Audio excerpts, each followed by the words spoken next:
Welcome to Sherlock Shadow Channel, where every story hides a secret.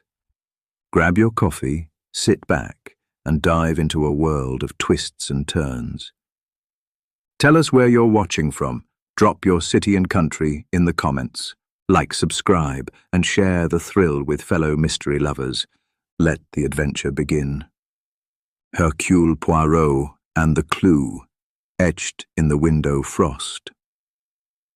Chapter 1. The Inciting Incident. A silvery breath of winter clung to the tall, mullioned windows of Thornton Hall, transforming every pane into a filigree of frosted lace. Inside the grand drawing-room, candles flickered against the deep green damask walls, and the scent of pine and clove infused the air. It was here, on a blustery evening in mid-December, that the quiet of high society was shattered by an act so unsettling that even the most composed guests could not conceal their shock. Lord and Lady Thornton had summoned a small circle of acquaintances for a private Yuletide gathering, an experiment in intimate hospitality rather than the usual gaudy ball. Their guests included Sir Reginald Havisham, a celebrated art critic, Miss Penelope Cartwright, an heiress with a reputation for discreet philanthropy, Colonel Arthur Grey, recently retired from India, and Dr. Imogen Reed, the family physician. Unbeknownst to them, Hercule Poirot was present as well, invited by Lady Thornton under the pretence of seeking his most peculiar insight into a matter of minor domestic concern, which he would soon discover was far graver. The evening had begun with animated conversation, Colonel Grey recounting a narrowly averted leopard attack, Sir Reginald expatiating on a newly acquired Rubens sketch, and Miss Cartwright quietly inquiring of Dr. Reed about the curious rash that had afflicted her maid.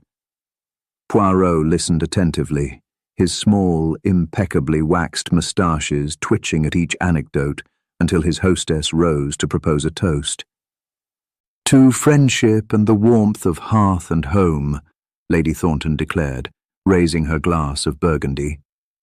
Her smile was radiant, but her eyes flickered toward one particular window, as though she expected the world outside to intrude.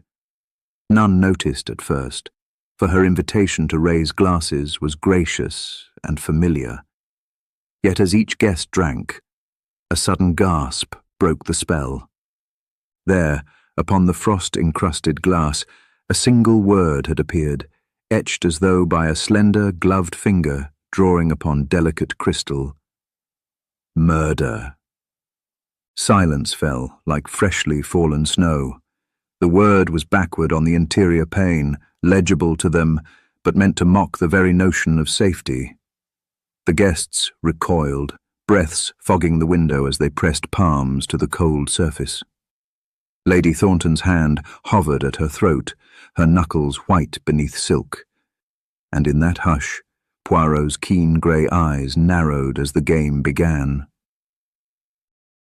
Chapter 2. The First Clues.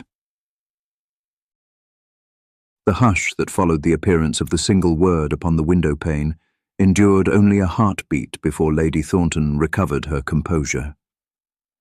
"Impossible," she whispered, gloved fingers trembling as she brushed a strand of auburn hair behind her ear. Who would dare? And how?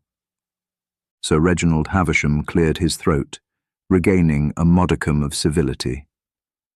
"Surely someone has played a most elaborate prank," he suggested, though his voice quavered beneath the veneer of calm. He stepped forward, examining the frost with a furrowed brow. "But look here. These lines are precise, as if etched by an expert hand, not the work of a mischievous child." Dr. Imogen Reed approached, her professional demeanour replacing the initial shock. "Frost accumulates naturally, but this pattern interrupts the crystalline growth in a way that could only have been contrived," she observed. Holding a magnifying glass, borrowed from Poirot's coat pocket, which lay draped over the back of a chair, she peered closely. The temperature at the pane's surface must have been manipulated, perhaps with a heated implement pressed against the glass from outside, then removed swiftly to leave this impression. Poirot watched the exchange in silence, fingers lightly steepled beneath his chin. His grey eyes flicked from the frosted inscription to each guest. Colonel Grey shifted impatiently, shoulders stiff.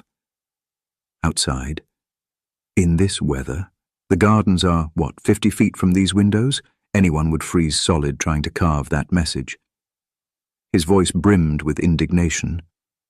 Miss Cartwright, white-faced yet composed, ventured, "Could it have been done before we entered?" Perhaps the word was pre-etched, and only revealed when frost formed over it. She jutted her chin toward the window. "But then how would we have missed it?" "An excellent point, mademoiselle," Poirot murmured at last, stepping forward with deliberate calm. "If the word were inscribed upon bare glass before the frost, we would have noticed the faint ridges. But there is no trace of prior marking. This indentation emerges solely within the frosted area." He tapped his impeccably polished shoe on the parquet floor, drawing attention. "Therefore, the action must have occurred after our arrival, during the gathering. But notice how subtly the message was placed. If one of us wished to send a warning, the timing was impeccable. After the toast, when spirits were high and guards down." Lady Thornton's sapphire eyes scanned the room. But who among us ventured close enough to the window without drawing attention? We were all clustered nearer the fire. Sir Reginald pointed a shaky finger. "I remember seeing Dr. Reed near the curtains a moment ago, adjusting them against the draught. You stood almost directly before the pane." Dr. Reed's cheeks flushed. "I admit I moved briefly to close the side window. It groans in the wind. But I was nowhere near this central pane." Poirot's moustaches twitched. "Gentlemen, ladies, I implore you not to leap to conclusions. All of you had reason, whatever that reason may be, to evoke unease. But let us examine more carefully." He paced to the ornate sideboard, where the remains of the hors d'oeuvre lay in silver dishes. Lifting a pair of small tongs, he took out a fragment of clementine peel, studying its irregular edge. "Note," he said, holding it aloft, "the scent of citrus still lingers. Yet this peel shows no sign of human bite. It was sliced with a sharp blade." Colonel Grey frowned. "That suggests someone prepared the plate with the intention of precise serving. But so what?" "A subtle detail," Poirot explained, placing the peel upon a napkin. "One would slice fruit neatly if expecting guests, but one would bite if anxious or distracted. The absence of such marks indicates perfect calm or deliberate forethought." Sir Reginald, ever eager, leaned forward. "So, the person who carved the word, murder, must be the same individual who prepared these hors d'oeuvres? A poised hand indeed." Poirot nodded gravely. "Possibly. But we cannot yet conjoin the two acts. Observe also the footprints upon the polished marble sill beneath the window." He motioned to Dr. Reed, who swept aside a silk curtain to reveal faint smudges of soil.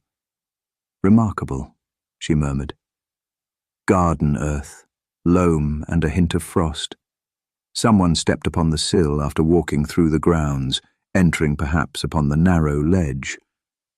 Lady Thornton gasped. So, the culprit came from the outside. But no one saw a figure at the window. "No one was looking," Poirot countered. "When spirits are contained within the warmth of a room, the eye does not wander to a frosted window."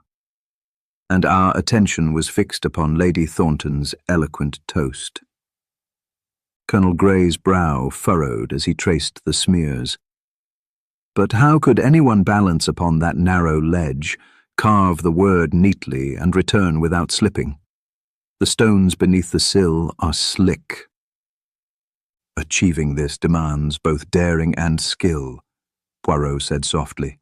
A daring mind to taunt us, and the skill to execute without error. This individual desires to manipulate our fear. Sir Reginald shifted uneasily. But why the question mark? If someone threatens murder, they would carve the word plainly. Poirot's eyes gleamed. The punctuation transforms the message from a threat into a challenge. It invites us to ponder the possibility of death within these walls. It is not a declaration of intent, but a seed of doubt planted in our minds. The guests exchanged glances. A shiver passed through the room despite the crackling fire. Miss Cartwright took a hesitant step forward. Shall we inspect the rest of the windows? Perhaps the word appears elsewhere, on each pane, making a pattern. Lady Thornton shook her head. No, it was only here. She pressed a hand to her heart. I insist we carry on as though nothing has happened. But, madam, Dr. Reed protested gently, we must understand the danger. If someone is trespassing, then let them be, Lady Thornton interrupted. This gathering was meant to be intimate, to scatter leaves of laughter, not fear. We shall not surrender to terror. Poirot inclined his head respectfully. Very well. Yet allow me a moment to consider another clue. He cast his gaze toward the grand piano at the far end of the room, its ivory keys gleaming dully. Upon its polished surface lay a single sheet of music, the Andante from Mozart's Piano Sonata in A, carefully placed, but notably missing a single line of notation. Sir Reginald approached, touching the missing bar. This sheet was complete when I left the drawing-room an hour ago. I had been practicing. Precisely, Poirot murmured, and the bar removed, replaced by a gash across the paper's edge, suggests someone sought to disrupt not only our peace of mind, but also your personal repose. He turned, addressing everyone. We have at least 3 signs of intrusion: the etched question upon the frost, the footprints of loam upon the sill, and the removed musical bar, all calculated to unnerve. Lady Thornton shivered, successfully swallowing a trembling breath. Poirot, what do you deduce? The detective circled the circle of guests. That someone among us orchestrated this psychological performance. Someone with knowledge of our habits, who would play the piano, who would serve the clementines, who could access the window. The true motive remains hidden. But rest assured, the culprit believes himself secure, else why taunt us? A tremor of realization passed through the company. The true game had begun, and as Poirot's keen gaze settled upon each face in turn, every mind raced to conceal its darkest secret. Chapter 3. The Gathering of Suspects. By the following morning, a brittle sunlight filtered through the frosted window panes of Thornton Hall, illuminating the grand entrance hall with an ethereal glow. Word of the uncanny message and nocturnal intrusions had spread swiftly, and the household staff whispered nervously among themselves. Lady Thornton, determined that propriety must triumph over panic, summoned her assembled guests to the oak-panelled library at precisely 9 o'clock. There, in the hush before the morning tea was served, Hercule Poirot prepared to meet each witness in turn. The library doors swung open on polished hinges, revealing a semicircle of chairs arranged before a crackling fire. On the central chair sat Lady Thornton herself, draped in a sable-trimmed morning robe, her eyes unwavering despite the night's events. To her right, Sir Reginald Havisham leaned forward, fingertips pressed together in eager anticipation. To her left, Colonel Grey adjusted the cufflinks on his tailored coat. Dr. Imogen Reed hovered discreetly by the tea trolley. And near the window stood Miss Penelope Cartwright, hands folded over her cashmere muffler. Poirot entered with deliberate poise, his gait unhurried, moustaches waxed to imperceptible symmetry. "Mesdames et messieurs," he began, his voice a calm river in troubled waters. "Before we proceed, let us ensure we are properly acquainted with one another. For clarity in my observations, I shall ask each of you to state your name, your relation to Lady Thornton, and any recent grievances or concerns you carried to this gathering." He produced a small notebook from his inner pocket, its cover embossed in worn leather. Lady Thornton inclined her head. "I will begin. I am Arabella Thornton, widow of Sir Malcolm Thornton. I invited you all here to celebrate the season in quiet company, and, I confess, with the hope of resolving certain personal matters regarding my late husband's affairs." She paused, gaze drifting to the mantel clock. "I have discovered discrepancies in Sir Malcolm's estate papers. I feared confrontation. But I never imagined this." She touched her throat, voice soft. Sir Reginald rose next. Sir Reginald Havisham, art critic and old friend of the Thorntons. Malcolm and I studied together at Oxford. Of late I have disagreed with Sir Malcolm's decision to sell the Rubens sketch I had coveted. I considered it a matter of principle, nothing more. He offered a cautious smile. Yet perhaps my words at the club were too forceful. Colonel Grey stood with a soldier's rigidity. "Colonel Arthur Grey, retired from the Bengal Lancers. I served under Sir Malcolm's command during the Mesopotamian campaign. He once relieved me of duty for defying orders I believed immoral. I bear no ill will, but perhaps he held a grudge." He met Poirot's eyes. I admit I resented his authority. Dr. Imogen Reed stepped forward, smoothing her starched collar. "Dr. Imogen Reed, physician to the Thornton household for the past 5 years. Lady Thornton knows that I occasionally cautioned Sir Malcolm against overindulgence in brandy and fines. I feared for his health. If anyone might—" She hesitated. "Have reason to see him silenced, it would be I." A hush settled. Poirot raised a gloved hand. "And you, mademoiselle?" His gaze rested kindly on Miss Cartwright. Miss Cartwright smiled faintly. "Penelope Cartwright, at your service. I volunteer at the Thornton Charitable Foundation. My concern was only for the welfare of those under Lady Thornton's patronage. I overheard Sir Malcolm disparage certain beneficiaries, claimed their meddling ruined his investments. I took offence, though I never spoke to him directly." She clasped her hands. "I only sought to defend the innocent." Poirot closed his notebook. "Thank you. You have all acknowledged tensions with Sir Malcolm Thornton. As his widow, Lady Thornton now must navigate these. Yet the question remains, who among you would orchestrate such a psychological assault? We must also consider additional parties who were present." At Poirot's prompting, the housekeeper, Mrs. Caldwell, entered with poised resignation. "Excuse the intrusion, monsieur. I bring the butler and 2 footmen."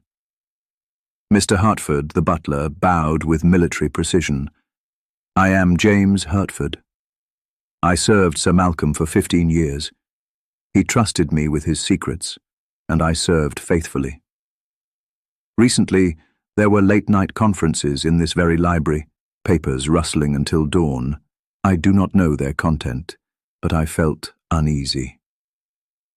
The 2 footmen, Thomas and Wilkins, exchanged anxious glances before stating their names and noting only that they had prepared the music sheet and the fruit platters for last night's gathering. Poirot nodded thoughtfully.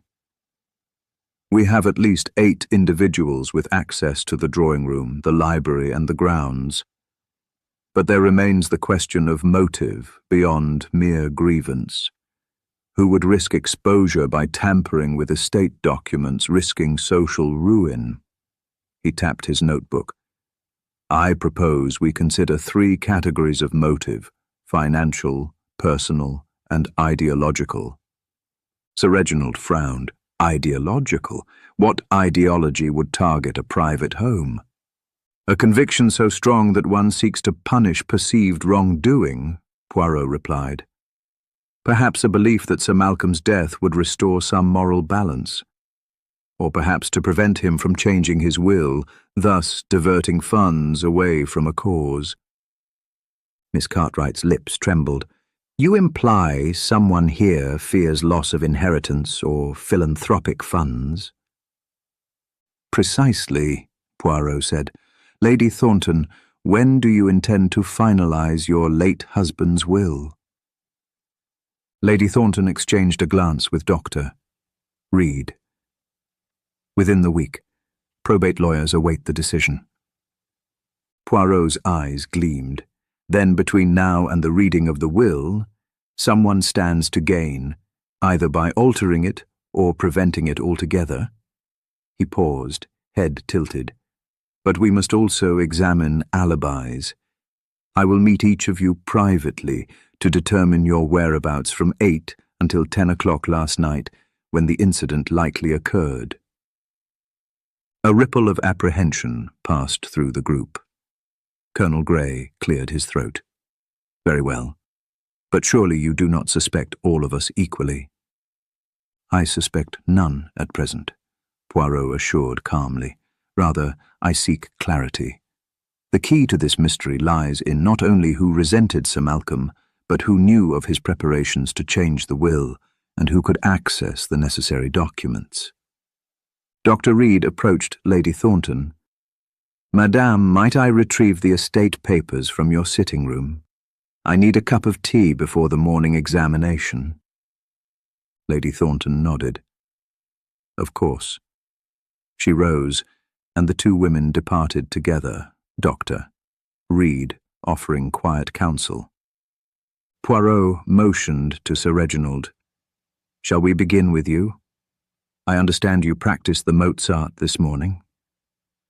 Sir Reginald followed Poirot to the piano, offering a tentative note of melody that faltered under scrutiny.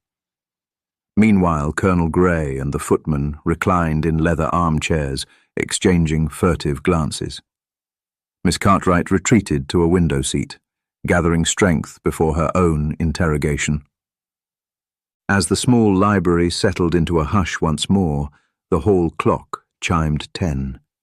Outside, the blast of winter wind rattled the shutters, reminding all that Thornton Hall existed at the mercy of both human intrigue and elemental force.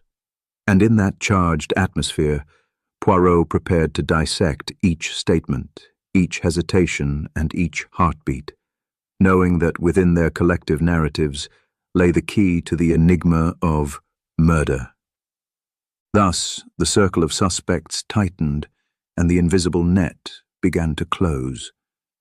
Each guest braced themselves for the dishonesty of self-examination, unaware that Poirot's little grey cells were already at work, weaving their silent tapestry of truth. Chapter 4. Poirot arrives. A hush settled over Thornton Hall as the household clock tolled 11. Footsteps resonated on the marble floor of the grand entrance hall, and all eyes turned toward the ornate double doors. There stood Hercule Poirot, impeccably dressed in a charcoal frock coat and tall silk hat, cane in hand. His waxed moustaches were perfectly groomed, and his keen grey eyes surveyed the assembled company with a quiet authority. Lady Thornton rose to greet him, her composure unwavering. Monsieur Poirot, thank you for coming so promptly. Poirot inclined his head with courtesy. Madame, I am honoured by your invitation and intrigued by your predicament. Pray show me to the scene of the incident. His voice, though soft, carried the weight of command. Sir Reginald Havisham stepped forward, voice uneasy. "The drawing-room, monsieur. That is where the message appeared." With Lady Thornton at his side, Poirot crossed the hall and entered the drawing-room. The morning light revealed every detail. The silvery frost still clinging to the window-pane, the faint trace of soil upon the sill, and the piano sheet missing its crucial bar. The room felt colder now, as if the very walls awaited the detective's proclamation. Poirot removed his hat and coat, placing them neatly on a valet stand. He knelt before the window, his expression one of intense concentration. "Observe," he said, pointing to the etched letters. "The frost adheres evenly around the inscription, no sign of disturbance in the crystalline pattern beyond the letters themselves. Whoever carved this had both precision and calm." He rose and turned to the company. "Now," he paused dramatically, "let us consider the official explanation." At Poirot's signal, butler James Hertford stepped forward, carrying a tray with a wax-sealed envelope. "Lady Thornton received this from the local constabulary at dawn, sir." He placed the envelope on a nearby table. Lady Thornton broke the seal and withdrew a single sheet of paper, her hand trembling only slightly. Reading aloud, she recited, "A midnight prank by an overindulgent guest. No foul play suspected. Case closed." She looked up, eyes blazing. "They believe it was a jest. They are satisfied." Poirot's gaze swept the room, landing on each face in turn. "You see, mes amis, the authorities are content with this explanation. But moi," he tapped his temple lightly, "I have detected far more than a mere prank. The message lacks any humor, and the precision suggests an intent to unsettle rather than amuse." Colonel Grey folded his arms. "And you believe someone here orchestrated it?" "Without a doubt," Poirot replied crisply, "but more than that. I believe the perpetrator sought to misdirect attention from his true objective." He strode to the piano, lifting the top to reveal the keys and the remaining sheet music. The removal of the Mozart bar is no random act. It speaks to personal knowledge and emotional investment. Sir Reginald bristled. "But I practiced that piece regularly. I could only have been playing when the bar was intact." "Ah, but you practiced at odd hours, yes? After dinner, as the house quieted. Yet the sheet was altered between the hours of 8 and 10, before any playing took place this morning." Poirot folded his arms thoughtfully. "Therefore, the musician was not the saboteur. Someone else knew of your habit and used it to implicate you." Miss Penelope Cartwright, seated at a distant fauteuil, raised her voice. "You imply the true culprit is framing Sir Reginald?" Poirot looked kindly at her. "Not framing, mademoiselle, merely using a familiar pattern to conceal his own movements. But let us examine more closely." He produced a small leather case from his coat pocket and extracted a slender metal tool, a hygrometer.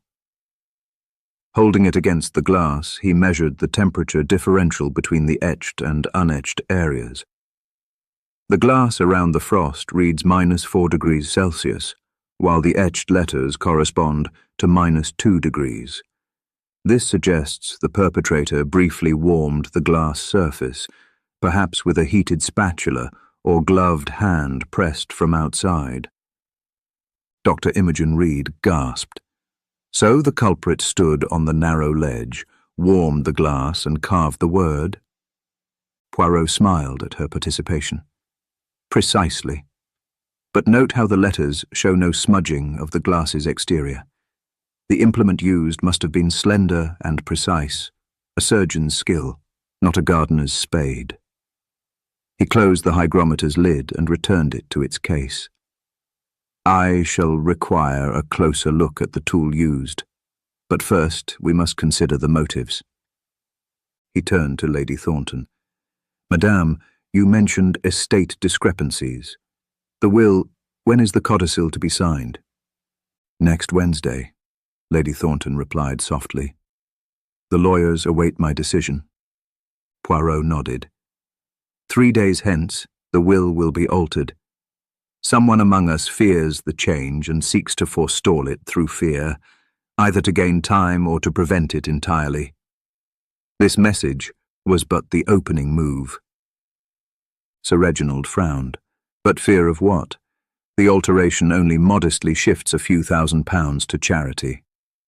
And a few £1,000s can mean everything to one who depends upon it, Poirot said. His gaze lingered on Colonel Grey. Colonel, you spoke of moral conviction in India. Suppose you believed Sir Malcolm's wealth derived from ill-gotten gains. A protest, yes, but would you risk social scandal in his name? Colonel Grey's jaw clenched. I would never trespass so brazenly. I sought only to voice my displeasure, not to terrorize. Poirot allowed a measured pause. Perhaps. Then let us turn to Dr. Reed. As the household physician, you held Sir Malcolm's health between your hands. What if his death served your purposes, financial or professional? Dr. Reed's cheeks paled. Preposterous. I risk my reputation for my livelihood. Would I murder the man whose life I pledged to save? Poirot inclined his head. An astute defense. Yet the heart of the matter lies not solely in motive, but in opportunity and skill. The warmth applied to the glass. Only a surgeon or a chemist might calibrate such a minute temperature differential. He paused, then swept his gaze to Mrs. Caldwell, the housekeeper, who stood discreetly behind him. Madame Caldwell, you oversee the pantry. You have access to heated implements and knowledge of the estate's hidden nooks. You, too, might possess the requisite dexterity. Mrs. Caldwell's face tightened. I confess no expertise beyond domestic management. I would not risk my position so foolishly. Poirot produced another tool, a small lens, and examined the fleur-de-lis engraved upon the window latch. Note these scratches. They were made recently, perhaps when the latch was manipulated to secure the window from within after the etching. The culprit locked the sash from outside, leaving fingerprints. He held up a gloved hand. I shall need impressions of each guest's hands for comparison. A murmur rippled through the onlookers as they realized the net was tightening. Poirot tucked away his tools and turned with a flourish. Mesdames et messieurs, I thank you for your patience. I shall commence my formal investigation at once. I trust each of you will cooperate fully. Lady Thornton curtsied gracefully. Of course, Monsieur Poirot. And with that, Poirot's grand entrance into the heart of the mystery was complete. He strode toward the window once more, lifted his cane, and tapped thoughtfully against the sill. The game, he knew, was afoot. Chapter 5. Initial Interviews Begin. By midday, the Grand Library had transformed into a chamber of whispered confidences. Stacks of papers lay upon a side table, along with the broken remains of last night's hors d'oeuvre. Poirot, having collected fingerprint impressions and examined the etching tools, settled into a high-backed chair near the window. Before him lay his small black notebook and a fountain pen, ready to capture every nuance. I shall conduct individual interviews, Poirot announced, his voice measured. Each of you will answer questions regarding your movements and observations between 8 and 10 o'clock last evening. Speak freely, for your candor aids us all. Lady Thornton, her face composed yet tense, indicated the order. Please, Sir Reginald first. Sir Reginald Havisham approached with a genteel bow. "Whenever you wish, Monsieur Poirot." Poirot steepled his fingers. "Sir Reginald, you practiced the Mozart piece this morning, but you were present at the drawing-room last night. Where were you between 8 and 10? Sir Reginald sat, smoothing his cuffs. "I retired to my guest suite on the east wing at precisely 8. I had brought my music book to practice in private. I remember because I misplaced a page marker and spent some time searching beneath the chaise longue." He paused. "I found it eventually, beneath a cushion, then played until nearly 10. "And did anyone see you during that time?" Poirot inquired. Sir Reginald hesitated. "The footman, Thomas, passed by my door once to fetch logs for the fire. He glanced in to ask if the library needed more light, but I was engrossed in my playing and did not speak." He frowned. "I suppose he might have glimpsed the key in the lock." Poirot made a note.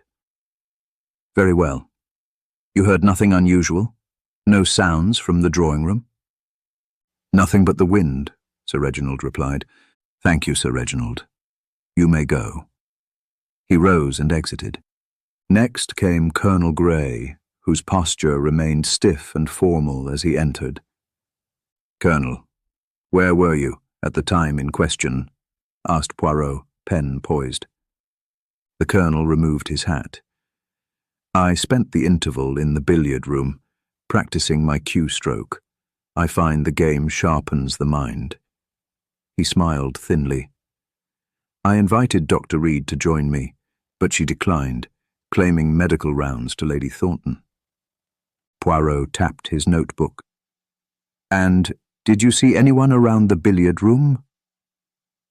Colonel Grey's brow furrowed. The corridors were empty. I recall thinking how unsecured the hallway lanterns were. Some flickered dangerously. He rubbed his chin. "I did pass by the drawing-room door once, hearing the crackle of the fire and faint voices, but assumed you and Lady Thornton were conversing." "Did you notice the window?" Poirot pressed gently. "Perhaps the faint scraping of glass." The Colonel's expression grew puzzled. "Impossible. That window faces the garden. I heard nothing but the crackling hearth." He paused. "Though I admit, I felt watched." Poirot inclined his head. "An important observation. Thank you, Colonel. You may return to the others." Dr. Imogen Reed was summoned next. She entered with calm professionalism, her medical bag at her side. "Dr. Reed," said Poirot, "you accompanied Lady Thornton to fetch her estate papers early this morning, but last night where were you?" Dr. Reed settled onto a leather ottoman. "I was in the pantry, replenishing supplies for morning tea. The housekeeper asked me to check the brandy supply in the cellar, so I descended briefly into the vault." She touched her pocket watch. "I left at 8:30 and returned by 9:15. The cellar is accessed only by the back service stair. No sight lines to the drawing-room." "And did you notice anyone else in the corridors?" Poirot asked. Dr. Reed shook her head. "Number. The stairwell is narrow and dimly lit. I would have heard footsteps. None approached." Poirot paused. "You remarked on the necessary warmth for the glass etching. Temperatures measured exactly -2 degrees on the carved surfaces. Could you have produced such heat using warming salts or heated water?" Dr. Reed's eyes widened. "Potentially, yes. A medical poultice requires warming salts. But I would not have applied such to a window. My concern was for patients, not pranks." She offered him a small vial from her bag. "Here, eucalyptus oil. Not the substance used, I imagine, but indicative of my professional supplies." Poirot examined the vial thoughtfully. "Perhaps not the substance, but an indication of access. Thank you. You may go." Miss Penelope Cartwright entered with a soft step. She wore her cashmere muffler, hands folded in her lap. "Miss Cartwright," began Poirot, "you volunteered at the foundation, yet you stayed near the window during the evening. Why?" Miss Cartwright's eyes shimmered. "I found the chill draught unbearable. I moved the curtains aside to let more warmth from the fire circulate." She exhaled. "I admit, I lingered there longer than necessary, perhaps 10 minutes, from 8:15 to 8:30. I studied the frost patterns, an idle fascination." "And did you see any footprints on the sill?" Poirot asked. She shook her head vehemently. "Number. But I felt a tremor beneath the glass, as though someone had stepped upon the ledge. I turned quickly, but saw only a dark silhouette retreating into the garden." Poirot's eyes sparkled. "A silhouette. Did it resemble anyone you know?" She hesitated. "It was too swift. I only saw a dark coat and a hat." She swallowed. "I did not mention it, for fear of alarm." "No fear too small," said Poirot gently. "Your observation is invaluable. Thank you, Miss Cartwright." The final interview was with James Hertford, the butler. He entered with a slight bow, bearing an air of unwavering loyalty. "Mr. Hertford, you prepared last night's tray. Tell me of your whereabouts after the gathering." Poirot's tone was respectful. Hertford placed his cane aside and folded his hands. "I cleared the room at 10, then returned to my quarters in the service wing. I slept until dawn." He hesitated. "However, I did notice the kitchen's warming oven left on through the night, a fault I corrected. The oven door bore no residue of ash or soot." Poirot nodded. "This accounts for potential warmth. Could someone have borrowed your key to access heated items?" Hertford's expression remained stoic. "I guard my keys carefully. None could enter my pantry without detection." Poirot scribbled his final note. "Thank you, Mr. Hertford. Your diligence is noted." As Hertford departed, Poirot leaned back and closed his notebook. He observed the room. Lady Thornton paced near the hearth, Sir Reginald fidgeted by the bookcase, Colonel Grey examined a globe, Dr. Reed checked her watch, and Miss Cartwright gazed at the window with anxious eyes. Poirot rose and drew a deep breath. "Mes amis, your testimonies provide a tapestry of movements and impressions. 3 noteworthy observations emerge. First, footprints upon the sill seen by Miss Cartwright. Second, the warming oven noted by Mr. Hertford. And third, the solitary silhouette in the garden. Combined with the use of surgical precision in the etching, we narrow our field." He paused, letting the implications settle. "We shall now reconvene in the drawing-room at 2:30 for a collective examination of these points. Until then, I advise you to remain within sight and refrain from discussing your accounts with one another." With that, Poirot departed to his temporary study, leaving the suspects to ponder the scrutiny they had just endured. Outside, the winter wind howled, as though applauding the detective's progress in this carefully orchestrated dance of deduction. Chapter 6. The First False Lead. The heavy velvet drapes of the drawing-room were drawn closed against the pale afternoon light, lending the chamber an atmosphere of hushed anticipation. Poirot stood before the frosted window, hands clasped behind his back, as the 5 suspects settled into rigid silence. The clock chimed 2:30, and Lady Thornton, seated near the hearth, offered a slight nod. "Mes amis," Poirot began, his voice soft yet authoritative. "We have reconvened to examine 3 critical observations: footprints upon the sill, the warmth indicated by the warming oven, and the solitary silhouette seen in the garden. I shall demonstrate how these point, plausibly but erroneously, to one among you. He paused, scanning each face. Let us proceed. He lifted a leather satchel and produced a pair of leather gloves, dusted with a faint residue of loam. These were found beneath the shrubbery outside the drawing-room window. The soil adheres most thickly to the right glove. He extended the pair toward Colonel Grey. Your gloves, Colonel. Colonel Grey's face paled. I wore these only yesterday for the carriage ride. He reached for them, hands trembling. Poirot withdrew them gently.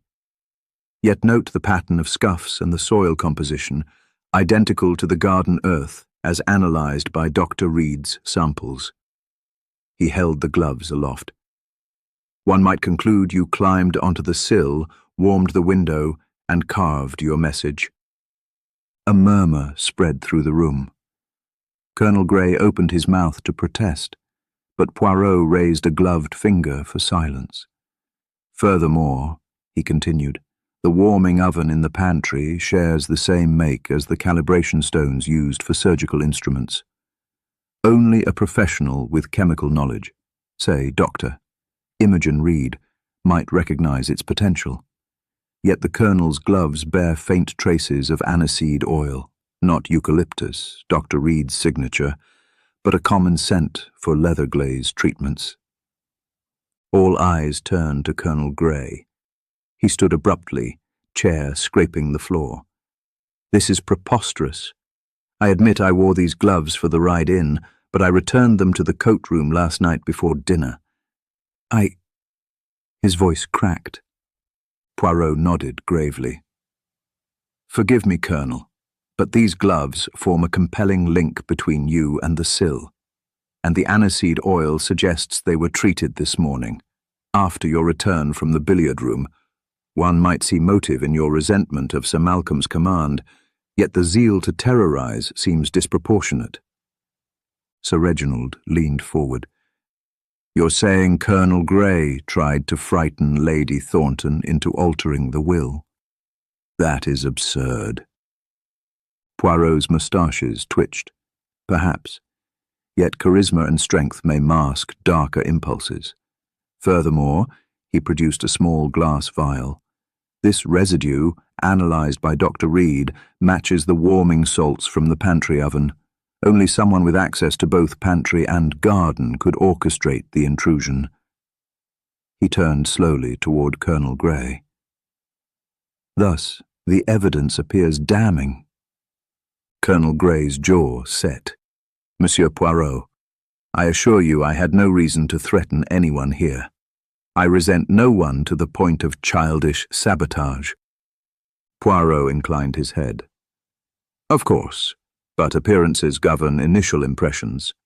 Now let us hear from Dr. Reed, who conducted the chemical analysis. He looked expectantly at the physician. Dr. Reed rose, composed but with a glint of indignation in her eyes. I confirm the residue is warming salts, calcium chloride used for poultices. It leaves aniseed scent when mixed with certain balm additives. However, she paused, the concentration here is half what one would use medically, a dilution suggesting deliberate reduction to avoid detection. She closed her notebook. This suggests premeditation rather than accidental contact. Poirot nodded. Thank you. We see a logical thread.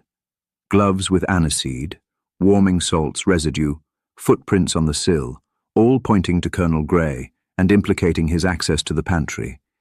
Yet I caution you, logic can be fallacious when built upon a single assumption. Lady Thornton shivered. But the parts fit so neatly. Oui, madame, Poirot agreed. But note this. He retrieved the gloves once more and held them at eye level. Observe the stitching. One seam on the right glove has been recently repaired. An amateur mending job, frayed at the edges. Colonel, you are a disciplined officer. Would you tolerate such substandard repair on your personal gloves? Colonel Grey's face flushed. I had them mended at a stall in Calcutta. The seam was weak, and the cobbler said it would hold. But you would have had them re-examined after such a journey, yes, Poirot pressed. Yet these stitches bear human fingerprints, inconsistent with glove wear. He looked around. Someone sought to plant evidence, gloves coated in soil, rubbed in warming salts, then left near the shrubbery. A false lead to divert suspicion from the true culprit. A collective exhale filled the room. Colonel Grey straightened. So you do not truly suspect me? Not yet, Poirot replied. But the setup was convincing. The next step is to test the timeline. He checked his watch. You returned from the billiard room at 9:15. The pantry oven was noted by Mr. Hartford as still warm after midnight.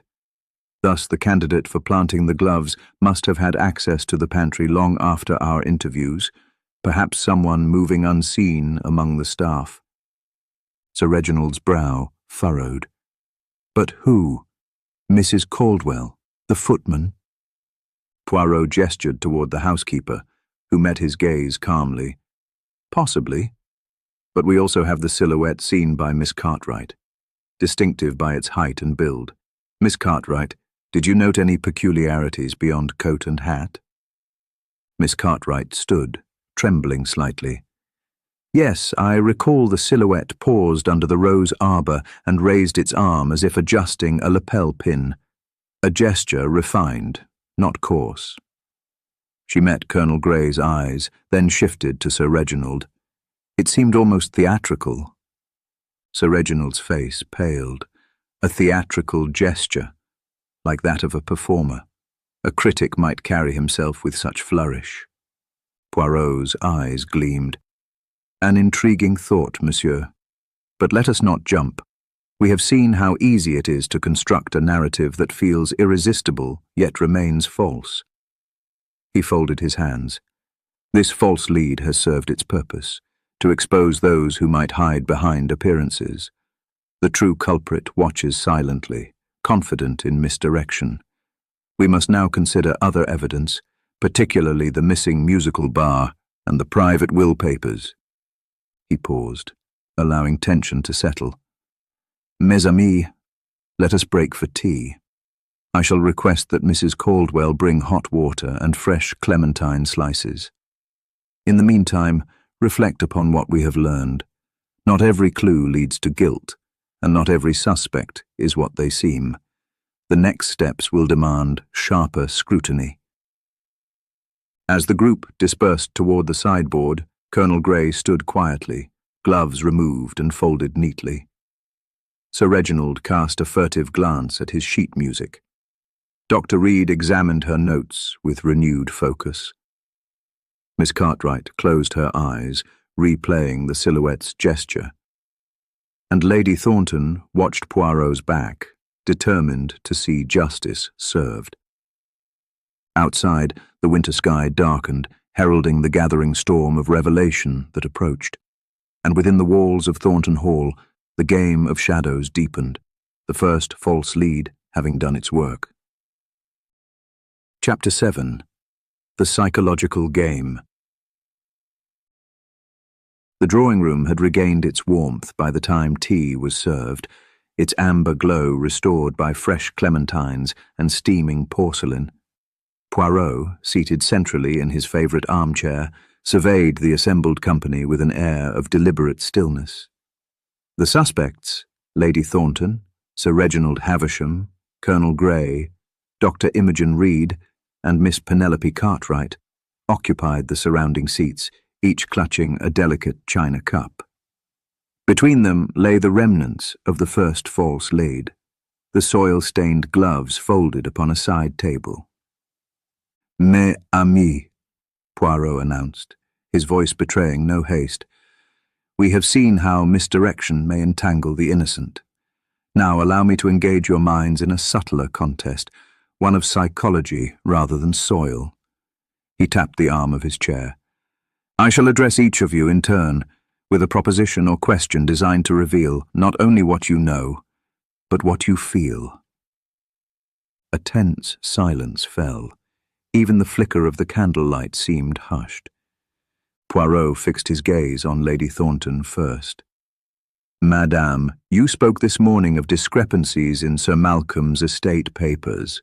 You feared these irregularities.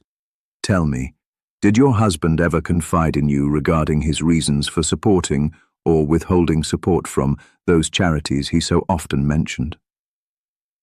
Lady Thornton's hand trembled slightly as she raised her cup. He confided only in his diaries, which I have yet to read fully. He claimed some beneficiaries were unworthy, but never specified whom. Her eyes flicked to Sir Reginald and Dr. Reed as she spoke. I worried that his judgments might be flawed or influenced by unscrupulous counsel. Poirot inclined his head. A wife's concern indeed. Yet I detect in your tone both sorrow and relief. You seem torn between preserving his legacy and correcting his errors. Is it regret, madame, that moves you, or a measure of vindication? Lady Thornton's eyes glistened. Both. I loved him dearly, but I believe I can do better. A subtle tightening at her throat betrayed inner conflict. Poirot made a small note. He then turned to Sir Reginald. Monsieur Havisham, you lamented the sale of the Rubens sketch, calling it a matter of principle. But that sketch, I understand, was to be your wedding anniversary gift to your wife. Tell me, what does principle mean to you when profit and sentiment collide? Sir Reginald's hand tightened around his cup. Principle is everything, more than love, more than art. If one compromises principle once, one invites catastrophe. His gaze darted to Lady Thornton. He faltered, then steadied himself. I believed Sir Malcolm compromised principle by selling masterworks to fund ventures I deemed unethical. Poirot observed a flicker of defensiveness. Yet principle guided your criticism, not to save art, but to assert moral authority. Is it the art you mourn, or the authority you feel is rightly yours? Sir Reginald's face reddened. I, and no one, questions my authority. A murmur of surprise rippled through the group. Sir Reginald, usually so composed, now appeared shaken. Poirot offered only a thin smile. Next, Poirot addressed Colonel Grey. Colonel, you spoke of moral conviction in India and a disagreement with Sir Malcolm's battle orders. Courageous dissent, yes, but tell me, is it valor or vanity that drives men to defy command? Colonel Grey's jaw clenched. He set down his cup with deliberate force. Valor, Monsieur Poirot. Valor to act according to conscience, even under fire. Poirot's gaze pierced him. Conscience is a compass, but vanity can masquerade as morality. You risked your career to prove a point. Did you fear Sir Malcolm more than you respected his rank? The Colonel's eyes flickered. I respected his rank, but I could not betray my own code. A brief silence followed, marked by Colonel Grey's clenched fists and reddened knuckles. Poirot made a discreet check of his notebook. Poirot then turned to Dr. Imogen Reed. Doctor, you tend to life and preserve it, yet you alone know the fragility of the human body. Have you ever considered that to preserve one life, another must end? Dr. Reed's breath caught. She placed her hand over her heart. I am a healer, monsieur. I would not tragedy into an art. Poirot's voice softened. And yet you wield substances that can save or kill. The gentlest remedy may become a poison in unskilled hands. Tell me, have you lost a patient under your care and blamed yourself? Dr. Reed closed her eyes momentarily. Yes, once. A young boy succumbed to fever. I did everything, but it was insufficient. I felt responsible. Her admission hung in the air like a solemn pledge. Poirot noted her vulnerability with quiet respect. Finally, Poirot addressed Miss Penelope Cartwright. "Mademoiselle, your charitable work speaks of compassion, yet charity can be wielded as power. Tell me, do you believe those you aid owe you gratitude? Or do you pity them, and thus see yourself as superior?" Miss Cartwright's lips quivered. She swallowed and met his gaze. "I care for those who suffer. Pity is not my motive. Gratitude, while welcome, is not required." Poirot allowed a gentle nod. "Compassion must be balanced with humility, yes. But I sense in you a quiet yearning, to be needed, perhaps. Does that yearning ever outweigh discretion?" She flinched, betraying an inner ache. Poirot folded his hands. "I thank you all for your candor. You have each revealed a fragment of your character that speaks to deeper truths. Lady Thornton's struggle between reverence and renewal, Sir Reginald's conflict between principle and pride, Colonel Grey's tension between conscience and ambition, Dr. Reed's burden of responsibility, and Miss Cartwright's delicate balance of compassion and self-regard." He paused, letting his words settle. "Now, consider this final point. The perpetrator of our midnight message seeks to manipulate more than glass and frost. He or she wishes to manipulate our emotions, to exploit our vulnerabilities. That is the essence of the psychological game, and only by recognizing the sentiment steering each of us can we unmask the architect of these events." A hush enveloped the room. The suspects exchanged uneasy glances, each now aware that their deepest convictions had been laid bare. Outside, the wind rattled the window glass. Within, the game had become a contest of hearts as much as minds, and Poirot's little grey cells were closer than ever to the fulcrum of truth. Chapter 8. A Secondary Mystery. Late that evening, as the household settled into uneasy quietude, an urgent knock sounded at the library door. The butler, James Hertford, entered with pale composure. In his hand he held a small brass-bound box, Lady Thornton's desk box, pulled from beneath her writing table and now left ajar, its contents disturbed. Lady Thornton rose with a start.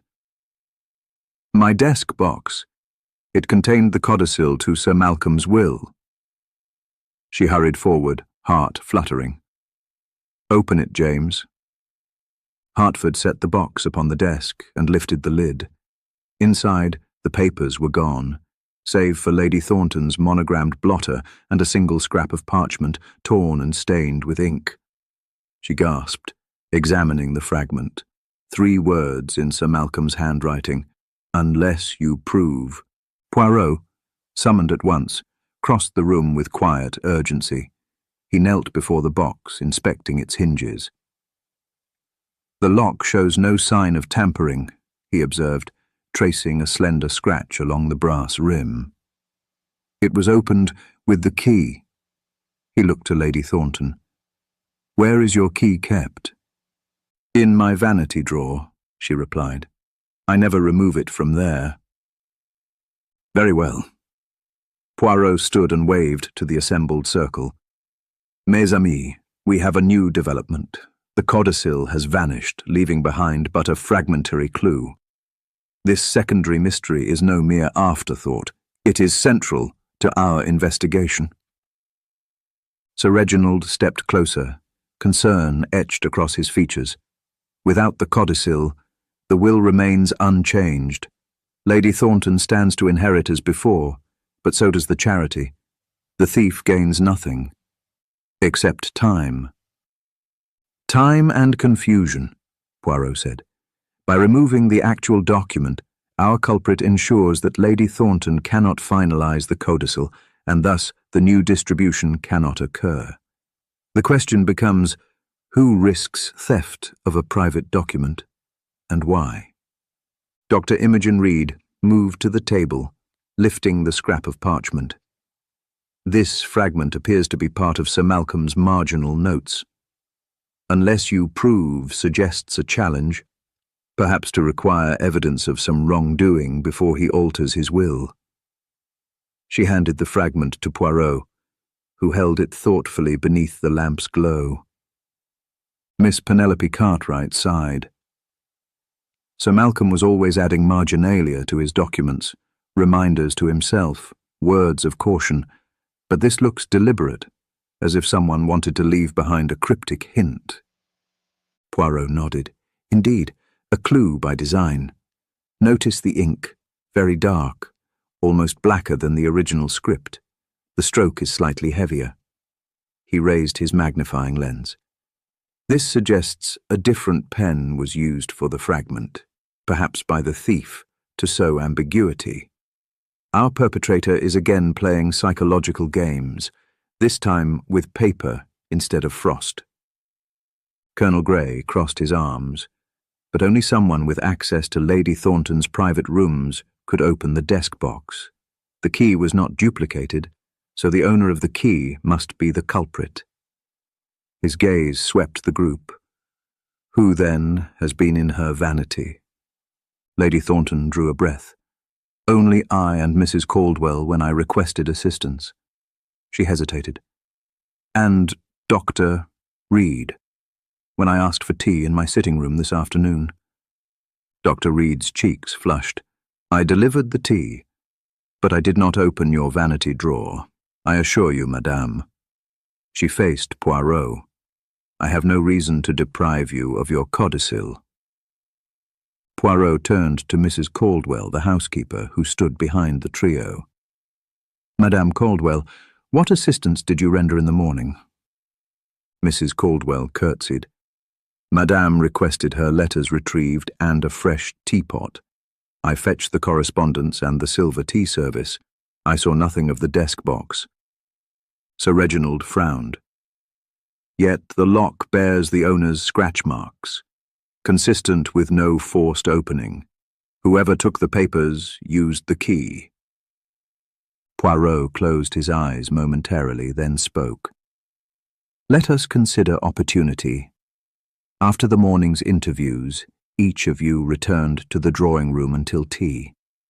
Lady Thornton, you left to fetch your papers with Dr. Reed. The others dispersed to the billiard room, Colonel Grey, the guest suite, Sir Reginald, and the garden terrace, Miss Cartwright. Who among you passed by the sitting room between 2 and 3 o'clock? The suspects exchanged glances. Miss Cartwright raised a hand. I strolled in the grounds until 2:30, then returned indoors to warm myself by the fire. I did not enter the sitting room. Colonel Grey shook his head. I never entered the sitting room. Sir Reginald spoke grudgingly. Nor I. Dr. Reed's brow furrowed. I did enter, but only for tea. I saw the key in the drawer, but... She stopped herself. Lady Thornton's voice trembled. Dr. Reed, did you touch the drawer? Dr. Reed squared her shoulders. I touched the tea tray. The vanity remained closed. Poirot studied each face. Then our suspect had to gain access to the key without being seen, and knew Sir Malcolm's habit of keeping the codicil in this box. He tapped the scrap of parchment. We have motive, delay of the will. We have method, use of the key. Now, let us examine another clue. He pointed to a faint, greasy fingerprint on the inside rim of the box. Hertford fetched a magnifier, and Poirot peered closely. This print is small, likely a lady's hand. Notice the slender fingertips and lack of coarse ridges. He passed the magnifier to Sir Reginald, who nodded. Yes, finer than those of Mrs. Caldwell or Miss Cartwright. Quite possibly Lady Thornton's own, but heavier inconsistent with your handwriting. He handed it to Dr. Reed. Could it be yours? Dr. Reed shook her head. My hands are rough from surgery. Would not leave so delicate a print. Poirot then looked to Lady Thornton. Madame, might you examine your own fingertips? He offered her a small sheet of clean white paper. Press each fingertip gently so we may compare. Lady Thornton complied. After a moment's pause, she handed the paper back. Poirot placed it beside the box and studied both. These do not match. The thief has smaller digits. One of you among us is a woman with delicate hands and access to your key. Miss Cartwright paled. Madame, perhaps you keep duplicate keys elsewhere. Lady Thornton shook her head. Never. Poirot turned to Mrs. Caldwell. Madam, would you press your fingertips? The housekeeper obeyed. Poirot compared. No match. He then offered the paper to Miss Cartwright, who hesitated, but complied. When Poirot held her prints against the box rim, his eyes lit. This is our match. Miss Cartwright's face went ashen. Monsieur Poirot, if you believe I... He raised a hand. Not yet. You have access and delicate fingertips. But you saw the silhouette in the garden. You have compassion for those you serve, yet you lingered by the window. You knew Sir Malcolm's habits more intimately than others. He paused. Tell us, mademoiselle, what drove you to this? Miss Cartwright's lips quivered. She glanced at Lady Thornton, eyes brimming. I feared the codicil would divert funds from the Thornton Foundation, those very charities I founded. She swallowed hard. I built those programs with my own fortune and passion. Without Sir Malcolm's endorsement, the foundation would collapse. A stunned hush fell. Lady Thornton trembled. Penelope! Miss Cartwright covered her face. I never meant harm, but I could not bear to lose what I created. I stole the codicil to delay your signing, to buy time to secure independent funding. Poirot nodded solemnly, an act born of devotion, but devotion that turned desperate. He closed his notebook. We have our secondary mystery solved, but its resolution deepens the original enigma. For if Miss Cartwright knew the will's contents and cared so deeply, did she also orchestrate the midnight message to frighten us? Or was that another hand entirely? The question lingered as the household absorbed the confession. Outside, the wind sighed against the roof, and within Thornton Hall, the tangled strands of motive, opportunity, and emotion wove yet another layer of intrigue, one that would challenge Poirot's little grey cells as never before. Chapter 9. Hidden Connections. The morning sun filtered through the lace curtains, painting pale patterns upon the drawing-room floor. After the startling revelations of the stolen codicil, Thornton Hall felt smaller, as though every corridor and corner bore witness to betrayal. Lady Thornton, still pale from the shock, sat by the window, hands clasped tightly in her lap. Sir Reginald stood near the piano, his gaze distant. Colonel Grey paced by the hearth, and Dr. Reed hovered by the tea service, offering sympathetic glances. Miss Cartwright had retreated to a distant fauteuil, her face unreadable behind a veil of composure. Poirot, seated in his accustomed chair, steepled his fingers. Mes amis, he began, we have disentangled the secondary mystery, but the first, our midnight message and nocturnal intrusion, remains unresolved. To proceed, we must examine the hidden connections among us. Let us reveal relationships that may yet lie beneath polite appearances.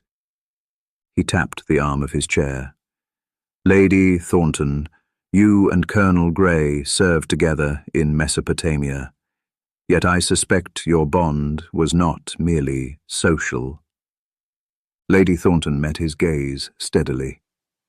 Colonel Grey and I corresponded after the campaign. He wrote seeking guidance on moral dilemmas, and I offered counsel. We share an intellectual friendship. Poirot inclined his head. Indeed, and yet Sir Malcolm's command once threatened your family's lands when your brother protested an order. Colonel, was your relationship with Lady Thornton and with the Thorntons merely professional? Colonel Grey paused before answering. Arabella and I were close. I admired her strength. But no, our connection remained chaste and respectful. A flicker of regret passed across his face. Poirot noted it. He turned to Sir Reginald. You too have deeper ties to the Thorntons. You and Sir Malcolm were Oxford contemporaries. But I learn you also confided in his library about a scandal at your family estate, something you feared might become public. Sir Reginald stiffened. That is true. I confided in Sir Malcolm my fear that my cousin's embezzlement of the family trust would ruin our name. And yet, Poirot continued, the reward you received for your discretion was nothing more than gratitude. Did you ever question his motives in selling your coveted sketch to alleviate debt he incurred in settling your cousin's fraud? Sir Reginald's lips thinned. I was grateful, but I resented his control. Poirot's eyes flicked to Dr. Reed. Doctor, your long service to the Thorntons concealed more than medical duties, did it not? You and Lady Thornton once convened secret meetings regarding Sir Malcolm's state of mind, perhaps even to address his darker inclinations. Dr. Reed inhaled sharply.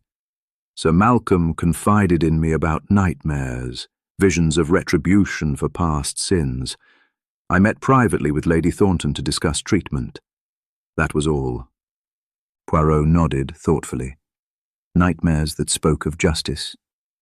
Perhaps a shared fear. He then regarded Miss Cartwright. Your foundation bore Sir Malcolm's name and funds, yet you and the Colonel met once at a charity ball. I was told you rebuked him publicly for comments about your work. Miss Cartwright's eyes narrowed. Colonel Grey disparaged my foundation's rural programs, calling them a frivolous indulgence. I spoke out, and he apologized. Colonel Grey inclined his head. I did apologize. Poirot leaned forward. Connections abound. Professional confidences, intellectual alliances, public disagreements. But one link remains most private, the relationship between Miss Cartwright and Sir Reginald. Both started. Sir Reginald swallowed. Miss Cartwright's lips trembled. Poirot continued smoothly. I discovered, through the guest ledger, that you two share a past. An artistic collaboration on a charitable play staged by the Foundation. You wrote the script. He composed incidental music. Yet the play was abruptly cancelled after dress rehearsal, citing irreconcilable creative differences. Sir Reginald's gaze darted to Miss Cartwright. That was years ago. A disagreement over tone. Miss Cartwright's voice was barely audible. He wanted sentiment. I insisted on social critique. We parted in anger. Poirot's eyes twinkled. Such a combination of sentiment and critique, locked in conflict, suggests deeper tension. Might that past resentment fuel the midnight intrigue? Miss Cartwright drew in a shuddering breath. Monsieur, I confess only to the codicil theft, but I had no part in the message upon the frost. Poirot gave a gracious nod. I believe you, yet your own emotional stake in preserving the Foundation reveals how readily affection may turn to desperation. He stood and moved to the window. Now consider this.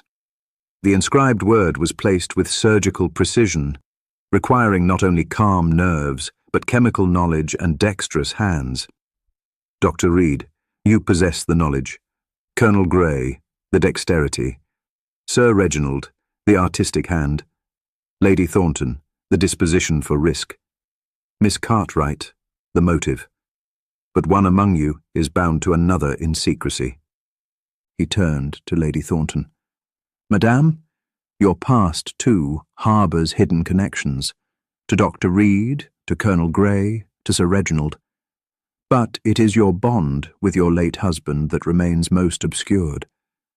Did Sir Malcolm confide in you a secret meeting with one of these guests? Lady Thornton closed her eyes. He met with Miss Cartwright twice, discussing the fate of the foundation. He also met with Sir Reginald on financial matters, and with Colonel Grey to consult on moral investments. But after that I know only of one clandestine meeting between Sir Malcolm and Dr. Reed late one night in this very library. Dr. Reed's cheeks turned ashen. He asked for opiates to quell his nightmares. And, Lady Thornton continued, he took those opiates against your advice. She looked at Poirot. He admitted he felt pacified by them to the point where he considered them both remedy and poison. Poirot closed his eyes, drawing a calm breath. Opiates that soothe or could be wielded as weapons. He opened his eyes and addressed the room. Now stands clear a complex web, financial favours, artistic disputes, moral conflicts, medical confidences, and philanthropic devotion, all bound by threads of trust and betrayal. He paused, allowing the weight of revelation to settle. We have uncovered motives aplenty and opportunities aplenty. Yet the true mastermind must be someone whose relationships intersect at the point of intrusion, the windowsill, the pantry oven, and the private desk box. Tomorrow we shall examine these intersections again under fresh eyes and reveal the one who stands at the hub of hidden connections. A solemn quiet filled the drawing room. Outside, the wind whispered through barren branches, carrying with it the promise of storm and resolution. And within Thornton Hall, the stage was set for Poirot's final unravelling, when the tapestry of lies and loyalties would be laid bare at last. Chapter 10. Poirot's Secret Clue. The following morning dawned subdued and grey. The hallways of Thornton Hall hushed under an oppressive stillness. Even the household staff moved with a muted tread, as though any sudden sound might unravel the fragile calm. In the drawing-room, the five principal figures, Lady Thornton, Sir Reginald Havisham, Colonel Grey, Dr. Imogen Reed, and Miss Penelope Cartwright, gathered once more, each bearing the weight of the previous day's revelations. Poirot entered with his usual composed grace, rising to address them. Mes amis, we have progressed admirably, uncovering hidden connections and false leads. Yet the heart of the enigma remains, the midnight etching upon the frost. Today I will share with you a clue so small that it might have escaped all but my attention. He paused, letting curiosity ripple through the assembled company. He turned to the window, brushing aside the lace curtain. Behold the garden sill. We have examined footprints and soil composition, yet overlooked one minute detail, the pattern of frost crystals themselves. He produced a small magnifier, different from the one used on the box, and held it to the glass. The room drew closer, breath held in anticipation. Observe, Poirot said softly. This section of the pane, just here at the lower right of the inscription, bears a slight distortion, a subtle indentation where the frost grains have separated in a radial pattern, unlike the uniform hexagonal lattice elsewhere. This is not the result of heat application alone. He tapped the glass gently. It is evidence of pressure applied from within. Lady Thornton gasped. From within the room? But the message was carved from outside. Poirot inclined his head. True, the letters were formed by warming the exterior surface. Yet this radial distortion indicates a second contact, a fingertip pressed against the inner glass to steady the implement, a single finger perhaps, used to brace a blade. Silence fell, heavy as winter snow. The suspects exchanged glances. Colonel Grey's eyes narrowed. Sir Reginald frowned. Dr. Reed's lips parted in surprise. Miss Cartwright's gaze dropped to her hands. Who among you would risk pressing your finger against the cold glass inside the room to steady an etching? Poirot asked, lowering the magnifier. Consider also the placement of the frost pattern relative to the room's furniture. He stepped back, gesturing toward the high-backed armchair, now moved nearer the window. In our reconstruction, he continued, we had assumed the culprit worked from the garden ledge alone, but this chair was positioned yesterday afternoon in front of the window, ostensibly to warm oneself by the fire while gazing out. Who moved the chair there? The group looked around. Lady Thornton spoke first. I shifted it after tea to catch more light for my reading. Sir Reginald shook his head. I moved it later, when the light faded, so I could practice my music with better visibility. Colonel Grey frowned. I recall moving it to avoid the draught from the window, not toward it. Dr. Reed raised a hand. I placed it by the fire during our psychological exercise to observe everyone's reaction. Miss Cartwright's cheeks tinged pink. I moved it briefly to lean against while I looked out. Poirot's eyes rested on Miss Cartwright. All plausible, but the specific position, angled exactly 30 degrees toward the pane, suggests deliberate placement to facilitate the second contact.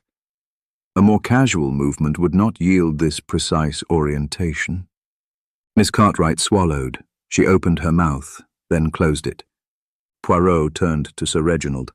And you, monsieur, when you sat to practice, did you ever rest your hand against the glass?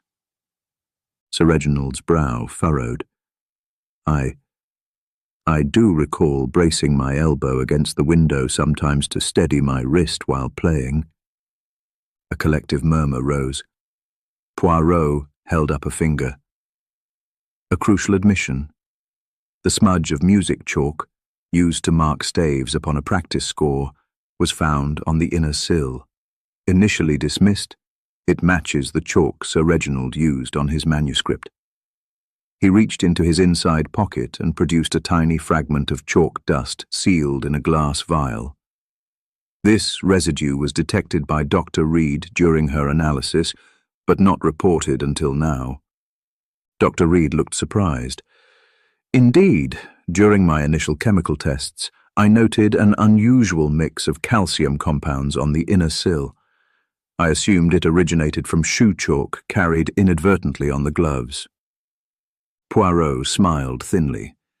A misdirection of our own making. Yet the chalk marks indicate repeated contact with music notation tools. The radial frost distortion aligns with an elbow or finger pressing inward, as Sir Reginald described. Thus, our culprit needed both the garden approach and access to the drawing-room interior. Sir Reginald's face went pale.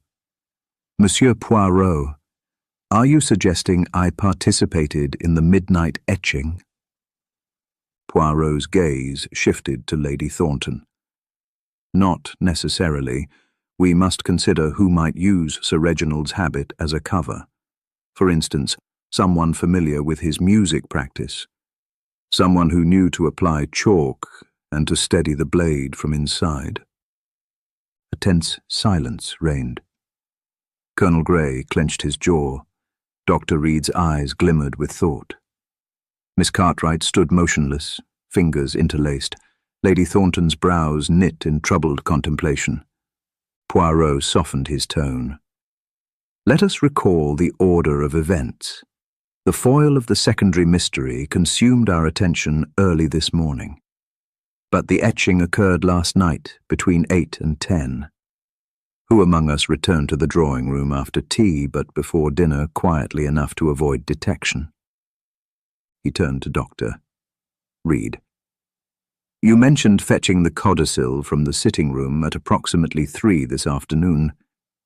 Yet you also administered Sir Malcolm's night dose earlier in the evening, did you not? Dr. Reed's expression stiffened. Yes, I delivered his opiate dose at 9 last night, as prescribed. Poirot nodded. Precisely at 9, during the very window when the inscription must have been completed for maximal frost. To administer the medicine, you needed to enter the drawing room, carry the vial, and perhaps rest against the sill while enduring the cold. You possessed the warming salts to soften the glass from outside and the dexterity to etch without smudging. You knew Sir Reginald's practice, saw him brace against the glass, and could replicate the chalk residue. Dr. Reed's eyes widened. You accuse me? Poirot shook his head. I propose you, Doctor, as the architect of the midnight message, a calculated demonstration of your power over life and death, threatening murder by frost while delivering poison by pill. A gasp filled the room. Dr. Reed rose, voice trembling. No, I sought only to administer relief, not terror. Poirot held up a calming hand. I understand your motive was complex, a mix of compassion for Sir Malcolm's torment and frustration at his refusal to heed your warnings. Yet your methods crossed the line into manipulation. Dr. Reed's shoulders sagged. Then I confess, I arranged the etching as a dire warning, believing that only by shocking him into fear might he abandon the codicil and restore his true sense of gratitude. Miss Cartwright covered her mouth in dismay. Colonel Grey shut his eyes. Sir Reginald sank into the piano bench. Lady Thornton clasped a hand to her heart. Poirot inclined his head gently. You have revealed your hand, Doctor. Though your act was born of concern, it risked life itself. The frost might have drawn blood in its execution. Dr. Reed's gaze dropped. I understand. Poirot sighed, relief and solemnity mingling in his expression. Mes amis, we have at last uncovered the secret clue, the radial frost pattern and chalk residue pointing to a twofold approach, from outside and within. With this revelation, the midnight enigma is resolved. He turned to Lady Thornton. Madame, you may rest assured that justice, tempered with mercy, will guide the outcome. Outside, the wind sighed once more, as though releasing its breath.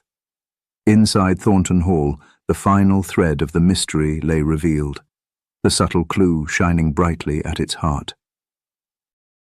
Chapter 11. Tensions rise. A brittle quiet settled over the drawing-room once Dr.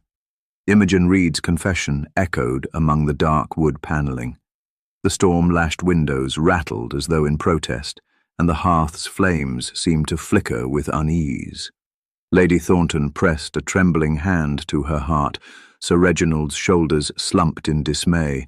Colonel Grey's face hardened with conflicted fury, and Miss Cartwright's eyes filled with remorse.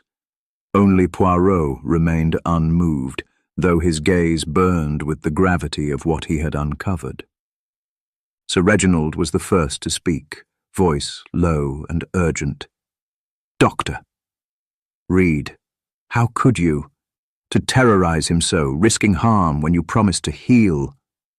His words snapped like the crack of a whip, and he rose to his full height. You abused my friend's trust, my hostess's hospitality, and my faith in your profession. Dr. Reed sat rigidly, her fine hands clasped in her lap. "Sir Reginald, you mistake my purpose," she said quietly. "I sought to save Sir Malcolm's life. His nightmares, his very soul, were at stake. I believed that a shock might jolt him from self-destruction."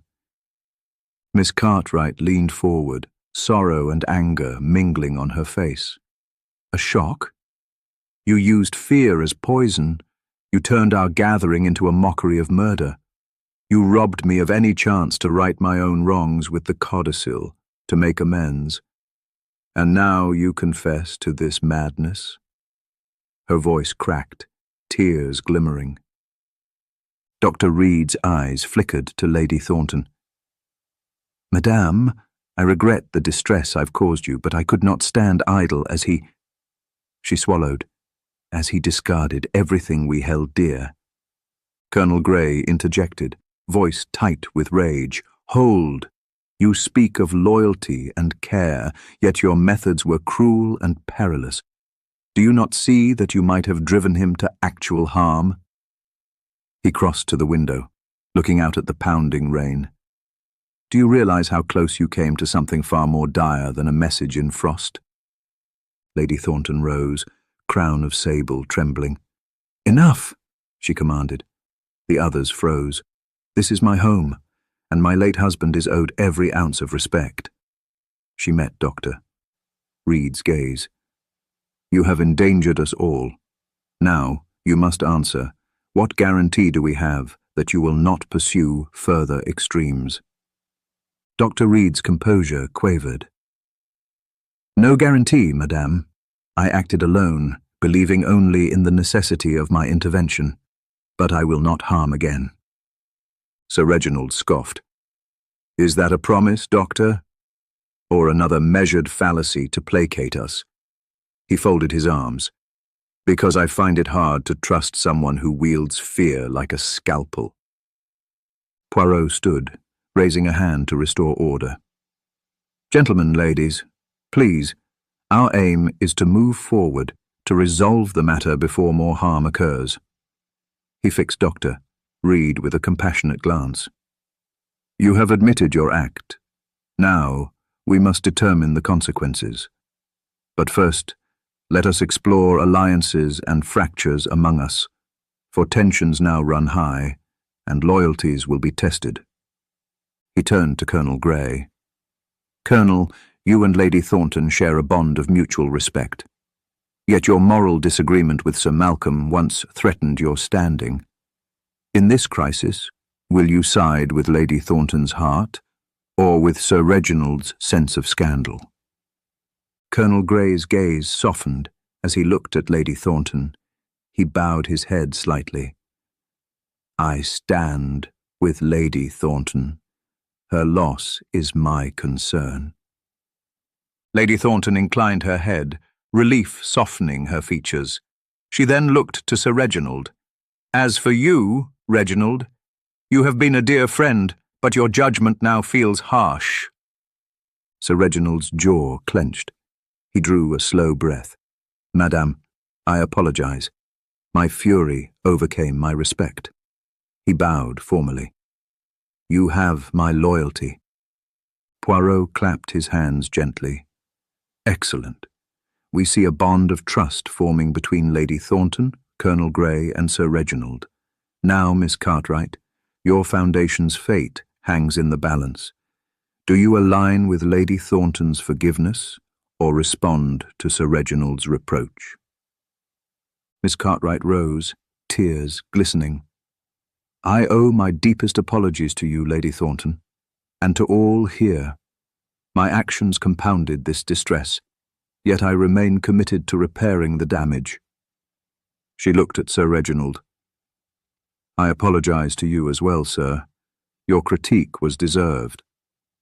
Sir Reginald inclined his head. "Very well.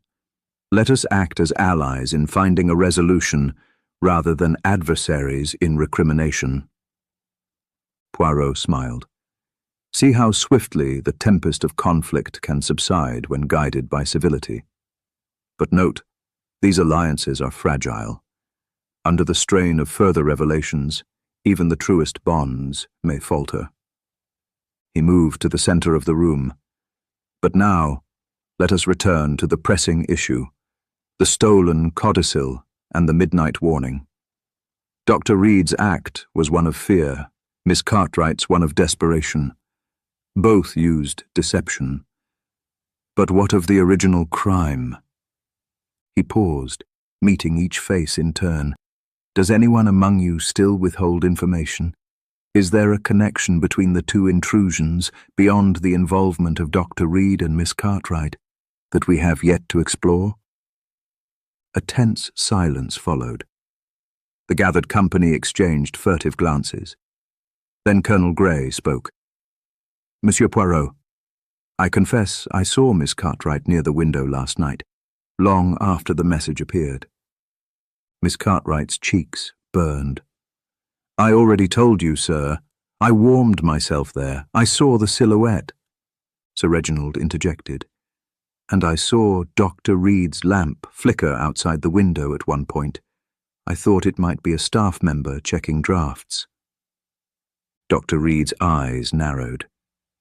I was in the drawing room administering his dose. Bathed in the storm's grey light, their testimonies clashed like thunder. Poirot lifted a hand once more. Enough. Each of you saw fragments of the truth, yet none saw the whole. The storm outside now mirrors the storm within. Emotions, fear, guilt, loyalty are colliding. But before we fracture completely, I urge you to recall that justice, not vengeance, guides us. Lady Thornton rose, regal despite her distress. Poirot is right. We must find the common thread, lest we tear ourselves apart. Poirot nodded. Tomorrow, at dawn, I shall gather you to reconstruct the timeline once more, under the watchful eyes of the household staff. Each movement, each glance, each heartbeat will be accounted for. Only then can the equilibrium be restored. He looked around, voice soft but resolute. Until then, I implore reticence and reflection. Let not this storm of tensions sweep us into rash decisions. We stand at the brink of revelation or ruin. Choose carefully. With that, Poirot retreated to his chambers, leaving the suspects to confront their own uncertainties and the fragile alliances they had forged. Beyond the windows, the gale raged on, as though urging the night toward its final, decisive hour. Chapter 12. The Confrontation. A heavy hush lay upon Thornton Hall as twilight deepened the shadows within the drawing-room. The last of the daylight had retreated, leaving only the flicker of candlelight to dance across polished mahogany.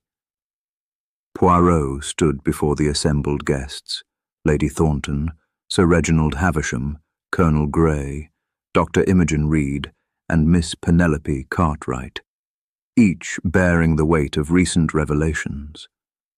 Mes amis, Poirot began, voice soft yet insistent, we have traversed false leads, unearthed stolen codicils, and exposed midnight etchings.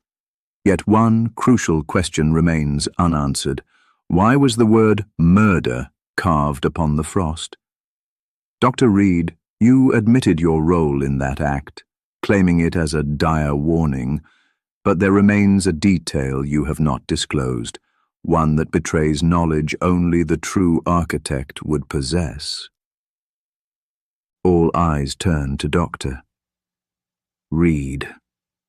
She sat rigidly in her chair, pale candlelight outlining her profile. Her lips parted, then closed, as though searching for composure. Poirot's gaze held hers. You told us you administered Sir Malcolm's opiate dose at precisely 9 o'clock. Yet the radial frost distortion upon the inner pane indicates contact at the very instant the external etching was made, between 9 and 9:30. You needed both hands free, one to hold the medicine and one to steady the implement, yet you could not administer the dose and carve the message simultaneously. Explain, Dr. Reed's breath trembled. She raised a gloved hand, fingertips brushing the sill of her chair. I performed the dosing first, then returned to retrieve my medical bag. The message was carved in that interval. Poirot inclined his head.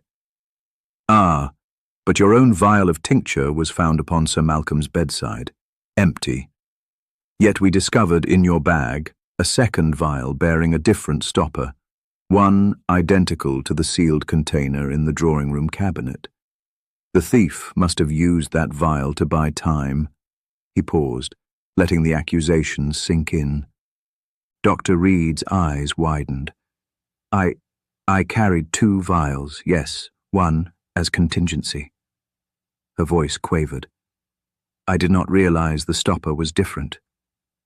But you did, Poirot countered. He stepped closer, voice lowering. You replaced Sir Malcolm's prescribed tincture with plain saline during the very hour you carved murder outside. Your motive? To intensify his nightmares, compelling him to heed your warning more fervently. You knew that only a diluted dose would leave him unsettled but alive. A gasp escaped Lady Thornton. You... Dr. Reed's composure cracked. She pressed both hands to her trembling mouth. No, it wasn't meant to go this far. Poirot held up a finger. There is more. You claimed ignorance of Sir Reginald's chalk habit, but you borrowed his manuscript earlier in the afternoon, under the guise of examining the missing bar, and observed his practice. You noted the chalk smudges upon the sill and used that to mask your own fingerprints. Sir Reginald's brows shot up. My manuscript? You touched my music score? Dr. Reed slumped. I examined the missing bar, yes, but only to confirm your practice time. I did not intend to implicate you. But you did, Poirot said, voice firm. You used your medical tools to soften the glass from outside, then braced yourself inside against Sir Reginald's window bench, mimicking his posture, to steady the incision. Only someone aware of his habit could reproduce the chalk residue so precisely. Miss Cartwright shuddered. Horrifying. You betrayed us all. Poirot motioned gently. Dr. Reed, your confession of motive and method is most illuminating. Yet one final piece remains, the torn parchment. You claimed it merely a byproduct of the codicil theft, but the fragment reads, unless you prove. What proof did you seek, Doctor? Dr. Reed's gaze darted to Lady Thornton. Her voice was a whisper. I found Sir Malcolm's own note in the will draft. An instruction that, should he succumb to opiates without evident suffering, it would invalidate the codicil. He questioned my practices. She met Poirot's eyes. He did not trust me. He wrote that if I could prove my care restored his peace without further torment, then he would sign. Otherwise, he would rescind my appointment and the codicil. A tense silence filled the room. Colonel Grey broke it, voice gentle. So you carved murder to force him to prove your worth? Dr. Reed closed her eyes. I felt my integrity challenged. I needed him to see that I could save him. I never intended to harm him, only to compel his gratitude. Poirot nodded. An extreme gambit, born of wounded pride and professional devotion. Yet it nearly cost a man his life. He turned to the group. Mes amis, this confession resolves our confrontation. Dr. Reed, your methods were flawed, but your aim was to heal. We shall ensure appropriate consequences, but also mercy, given your ultimate remorse. Lady Thornton rose, voice trembling yet resolute. Imogen, your skill has saved me in illness. I cannot abandon you now, but you must promise never to employ fear again. Dr. Reed bowed her head. I promise. Sir Reginald stepped forward, offering his hand. Let us move beyond this. May honesty guide us henceforth. Miss Cartwright and Colonel Grey joined, forming a circle of reconciliation. Poirot observed, satisfaction softening his features. The confrontation yields not only confession, but also the mending of fractured bonds. Yet remember, mes amis, the greatest wounds are those inflicted within the soul. Let us hope time and compassion shall heal all. Outside, the wind quelled to a mournful whisper. Within Thornton Hall, the storm of mistrust had broken, leaving a fragile calm and the promise of justice tempered by forgiveness. Chapter 13. A desperate attempt to escape. A charged silence followed Dr. Reed's contrite promise, the assembly still reeling from the evening's confessions. Lady Thornton rose to her feet, smoothing the folds of her sable-trimmed gown. Let us recover the codicil from the safe, and bring this matter. Before she could finish, Miss Penelope Cartwright bolted from her seat with alarming speed. Her chair rattled against the parquet floor as she clutched her muffler and stamped toward the doorway. "Penelope!" Lady Thornton cried, rising in alarm. Sir Reginald Havisham lunged forward, but Miss Cartwright pushed past him, her slender form weaving through the cluster of stunned guests. Colonel Grey reached for her arm, only to have her slip through his grasp like a wisp of smoke. "Wait!" Poirot's voice rang out, calm yet commanding. He stepped into her path, cane tapping the floor. "Mademoiselle, you cannot leave." Miss Cartwright's eyes blazed with desperation. "I must, before they call the constable. I cannot bear public scandal." She pressed her palm against her throat, trembling. "I only stole the codicil to save the foundation, but that makes me a criminal in everyone's eyes." Dr. Reed rose, concern overtaking fatigue. "Penelope, you have already confessed. There is no need to run." But Miss Cartwright shook her head, tears brimming. "You all hate me. You think me a thief and a liar. I will not face their scorn." She made a sudden dash for the grand window. Its frosted panes now obscure in the failing light, she flung it open and stepped onto the narrow ledge, coat swirling around her. "Stop her!"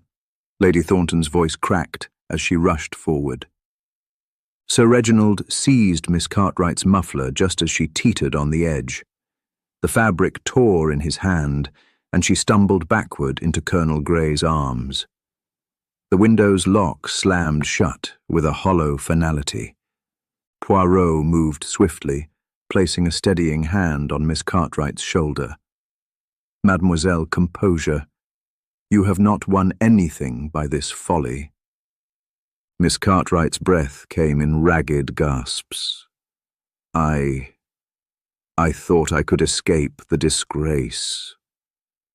Lady Thornton approached slowly, extending a gloved hand. "Penelope, you need not face this alone. I value your devotion to the foundation far more than any lapse in judgment." Sir Reginald gently scooped the torn parchment from the floor where her muffler had fallen. He smoothed the curled edges with care. "And we value honesty above all. You have been honest, have you not?" Miss Cartwright lowered her eyes, voice barely above a whisper. "Yes, I was honest at last." Poirot tipped his head. "An attempt to flee often speaks louder than words. You feared the consequences, yet actions born of fear rarely lead to freedom, only ruin." He paused, letting his words sink in. "Come now, let us restore the codicil in its rightful place." He led the group back to Lady Thornton's sitting room, the scene of the secondary theft. Miss Cartwright followed, head bowed, supported by Colonel Grey's arm. As they entered, Butler Hertford stepped forward with a small gilded box. Lady Thornton opened it, revealing the neatly folded codicil within. "It is intact," She sighed in relief. Thank you, James. Miss Cartwright approached, voice trembling. Madame, I return this with deepest remorse. She placed the document upon the bureau. Lady Thornton gently closed the lid. Your honesty now redeems what was lost. She turned to Sir Reginald and Colonel Grey. Let us seal this once more. Sir Reginald produced the sealing wax and stamp. As the hot wax dripped upon the box's edge, Colonel Grey pressed the seal tight. The faint click echoed like a promise. Poirot watched, arms folded.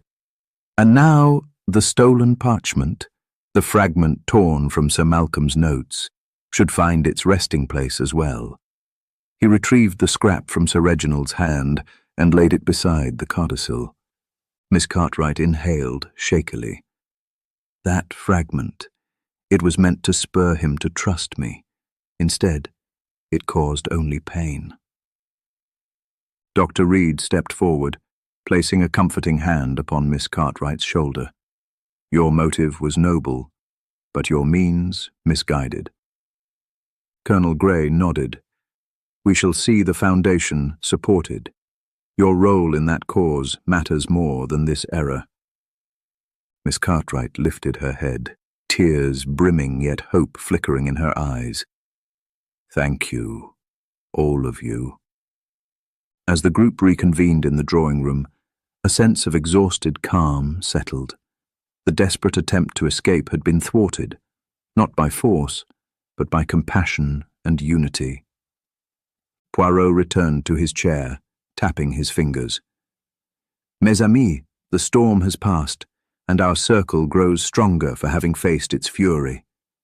Tomorrow we shall complete our inquiry with the final piece, ensuring justice and closure for Sir Malcolm's memory.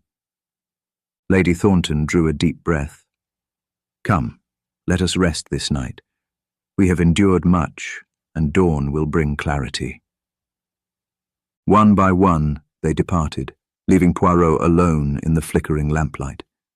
He gazed toward the window, where the frost lay undisturbed. A small smile curved his lips. The game's end was in sight, but the echoes of desperation and redemption would linger in the halls of Thornton Hall for years to come. Chapter 14. The final piece falls into place. Dawn arrived on Thornton Hall with an almost reverent hush. The night storm had abated, leaving only damp earth and silvered leaves in its wake. In the library, where much of the mystery had unfolded, Poirot awaited the final gathering of suspects. They assembled in solemn procession: Lady Thornton, Sir Reginald Havisham, Colonel Grey, Dr. Imogen Reed, and Miss Penelope Cartwright. Even Butler Hertford and Mrs. Caldwell lingered at the margins, their faces reflecting the gravity of what was to come. Poirot stood by the tall window, its glass now clear, frost long since melted, and addressed the circle. Mes amis, we have heard confessions, seen attempts at escape, and traced motives to their sources. Yet a true detective must close every gap. There remains one final piece unaccounted for, the identity of the person who moved the high-backed armchair into position before the etching, and who retrieved the trumpet-shaped vial from the drawing-room cabinet after midnight.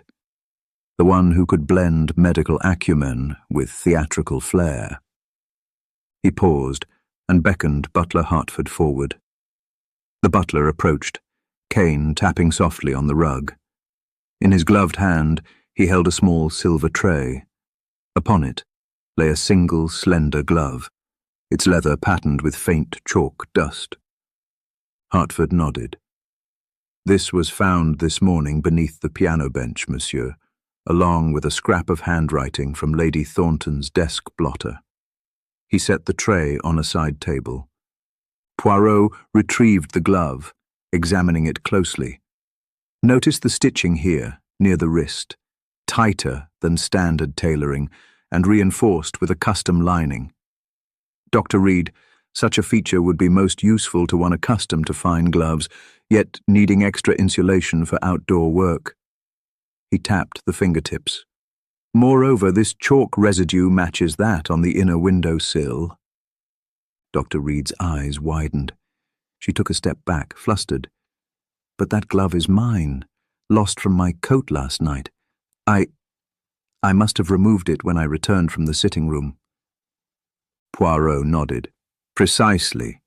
You used your left glove to handle the vial of warmed saline, and removed the right glove to steady the etching blade against the inner glass. But one detail remained obscure. Who replaced the chair to its original spot after the act? He turned to Mrs. Caldwell. Madame, you arranged the furniture this morning, did you not? Mrs. Caldwell curtsied. Yes, monsieur. I found the chair awkwardly placed when unlocking the library at daybreak and returned it to its proper orientation. Poirot smiled gently. Your action, though minor, confirms that the chair's earlier position was deliberate, placed to enable a steady hand inside the room. But how did the perpetrator both enter from outside and navigate the royal crest-stamped safe for the vial? We have Dr. Reed's medical knowledge, but the vial itself bore a discreet maker's mark. He held the scrap of paper from the desk blotter, now fully unfurled.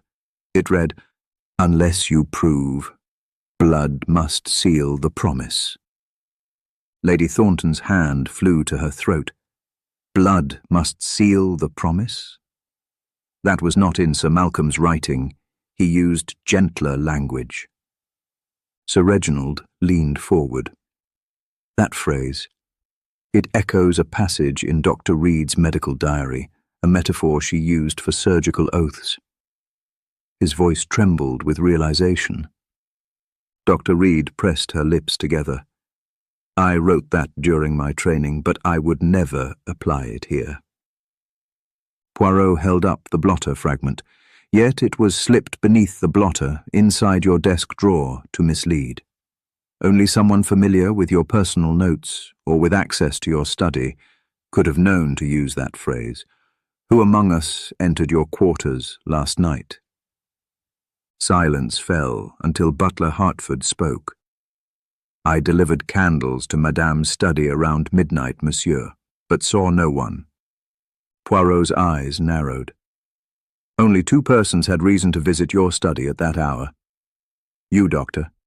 Reed, to retrieve warming salts, and Miss Cartwright, driven by fear of discovery, to search for the codicil fragment. He paused, then produced a small key from his pocket. This key, inscribed with your initials, was found beneath your writing desk after the thaw. It suggests that the perpetrator not only wielded your own tools, but also used your personal key to access restricted areas. All eyes turned to Miss Cartwright. She shrank back, voice wavering. Monsieur Poirot. Poirot held up a reassuring hand. Mademoiselle, you sought only to delay the codicil's signing, not to carve warnings in frost. Yet the key's presence here completes the circle. You retrieved the vial from the locked cabinet, replaced it with saline in Sir Malcolm's prescription, and then left your glove as false evidence. But the source of the medical supplies, the pantry's oven, and the garden approach through frost belonged solely to one person. He turned to Colonel Grey and Sir Reginald. Neither of you had cause nor expertise, and Lady Thornton, you would not risk your ladyship's reputation so rashly. His gaze settled on Dr. Reed. Imogen, you had both the key and the knowledge. Yet you wished the codicil disrupted to protect your own vocation, not out of friendship or fear for the Foundation. Dr. Reed's shoulders slumped. Monsieur Poirot, I acted in desperation. The phrase, blood must seal the promise, I borrowed to convey gravity, yet never imagined you would deduce its origin. Poirot nodded. Desperation often yields the greatest clarity. The final piece, the key found beneath your desk, places you at both the personal and professional nexus of this mystery. With that, the full tapestry is revealed. He set down the glove and blotter fragment. Dr. Reed, you orchestrated the midnight warning, the diluted dose, and the theft of the codicil. In fear for your career, you tested the limits of your oath. Dr. Reed met his gaze, voice steady. I confess it all, monsieur. I will accept whatever consequences you deem fit. Poirot inclined his head. Justice, tempered by compassion, will follow. Let us now prepare for the final gathering, where all accounts will be sealed and the legacy of Sir Malcolm Thornton restored. A soft light filtered through the high mullions, illuminating the library as its final secret slipped into place.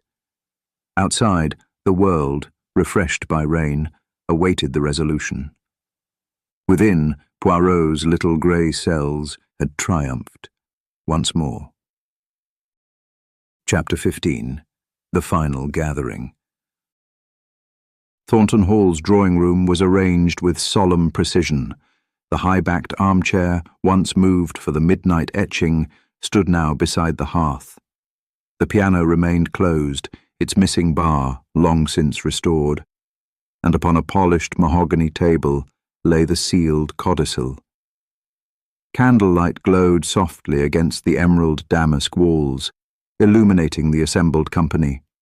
Lady Thornton, poised yet sombre, Sir Reginald Havisham, hands folded on his lap, Colonel Grey, stature rigid, Dr. Imogen Reed, pale and contrite, and Miss Penelope Cartwright, eyes downcast. Around the edges stood Butler Hertford and Mrs. Caldwell, silent guardians of this fateful moment. At precisely 10 o'clock, Hercule Poirot entered, carrying his black notebook. He removed his gloves with meticulous care and placed them on a small side table. A hush fell as he took his customary armchair, resting his cane across his knees. Mes amis, he began, voice calm but resonant, we gather now to reconstruct the sequence of events, to bind together every thread of this tangled tapestry before the grand reveal.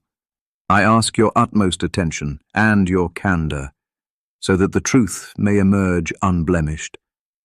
Let us begin by revisiting the timeline. He held up his notebook. At 8 o'clock, you each moved to your respective pursuits. Sir Reginald to the music room, Colonel Grey to the billiard room, Dr. Reed to prepare Sir Malcolm's evening dose, Miss Cartwright to the window seat, and Lady Thornton to correspondence. At precisely 8:15, Miss Cartwright observed footprints on the garden sill, followed by a silhouette. At 8:30, Sir Reginald misplaced his music marker. At 9, Dr. Reed administered the dose and returned to her bag to retrieve a second vial. Between 9 and 9:30, the message "murder" was etched, requiring both exterior warmth and interior steadiness. By 10, the codicil had vanished, leaving only a parchment fragment. Poirot paused, his grey eyes sweeping the group. I will now ask each of you to confirm your precise location and actions during 3 critical intervals: 8:15 to 8:30, 9:00 to 9:15, and 9:15 to 9:30. Let us begin with Lady Thornton. Lady Thornton inclined her head. From 8:15 to 8:30, I wrote letters here by the hearth. At 9 o'clock, I escorted Dr. Reed to my sitting room. She administered the dose.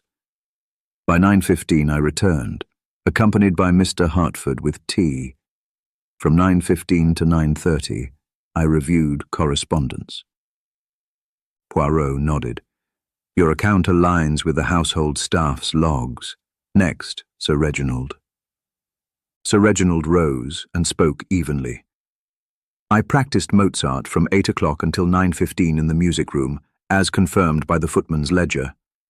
At 9:15, I paused to retrieve my marker beneath the chaise, then played until 10. Observed, Poirot agreed. Colonel Grey? Colonel Grey stood. I played billiards until 9 o'clock. I then paced the corridor near the garden door until 9:15, checking for drafts. From 9:15 to 9:30, I inspected the library's lanterns. Poirot's eyebrows arched. An unusual choice of location, but consistent with your concern about safety. Dr. Reed? Dr. Reed swallowed. I entered the drawing room at 9 to administer Sir Malcolm's dose. I left momentarily to retrieve my second vial from the locked cabinet, using my personal key, then returned at 9:10. I placed the original vial on the bedside table and tucked the second vial into my bag. From 9:15 to 9:30, I examined Sir Reginald's piano sheet in the library, hoping to understand the missing bar. Poirot tapped his notebook. And during that period, you passed the window, correct? Dr. Reed nodded. I did, monsieur. Poirot turned to Miss Cartwright. Finally, mademoiselle, your whereabouts? Miss Cartwright's lips trembled. From 8:15 to 8:30, I observed the frost. From 9 a.m. to 9:15 a.m., I lingered near the piano, unsure whether to confront Dr. Reed about the codicil. Then I hid within the sitting room corridor until 10, fearing discovery. Poirot closed his notebook, leaning forward. Thank you. We now see that only 2 persons occupied the drawing room during the critical interval of 9 to 9:30, Dr. Reed and Miss Cartwright. Of these, only Dr. Reed possessed both the warming salts and the technical skill to etch precise letters. Miss Cartwright had motive, but lacked the chemical expertise. Dr. Reed exhaled. Yes. Poirot turned to Sir Reginald. You observed chalk smudges upon the sill, Sir Reginald. You noted your practice left such traces. Sir Reginald inclined his head. True. And yet, Poirot continued, the chalk impressions were found on the inner sill, not the outer, consistent with a left-handed artist bracing inside. Sir Reginald is right-handed, Dr. Reed left-handed. Am I correct? Dr. Reed flinched. Yes. Poirot rose, moving slowly among the assembled group.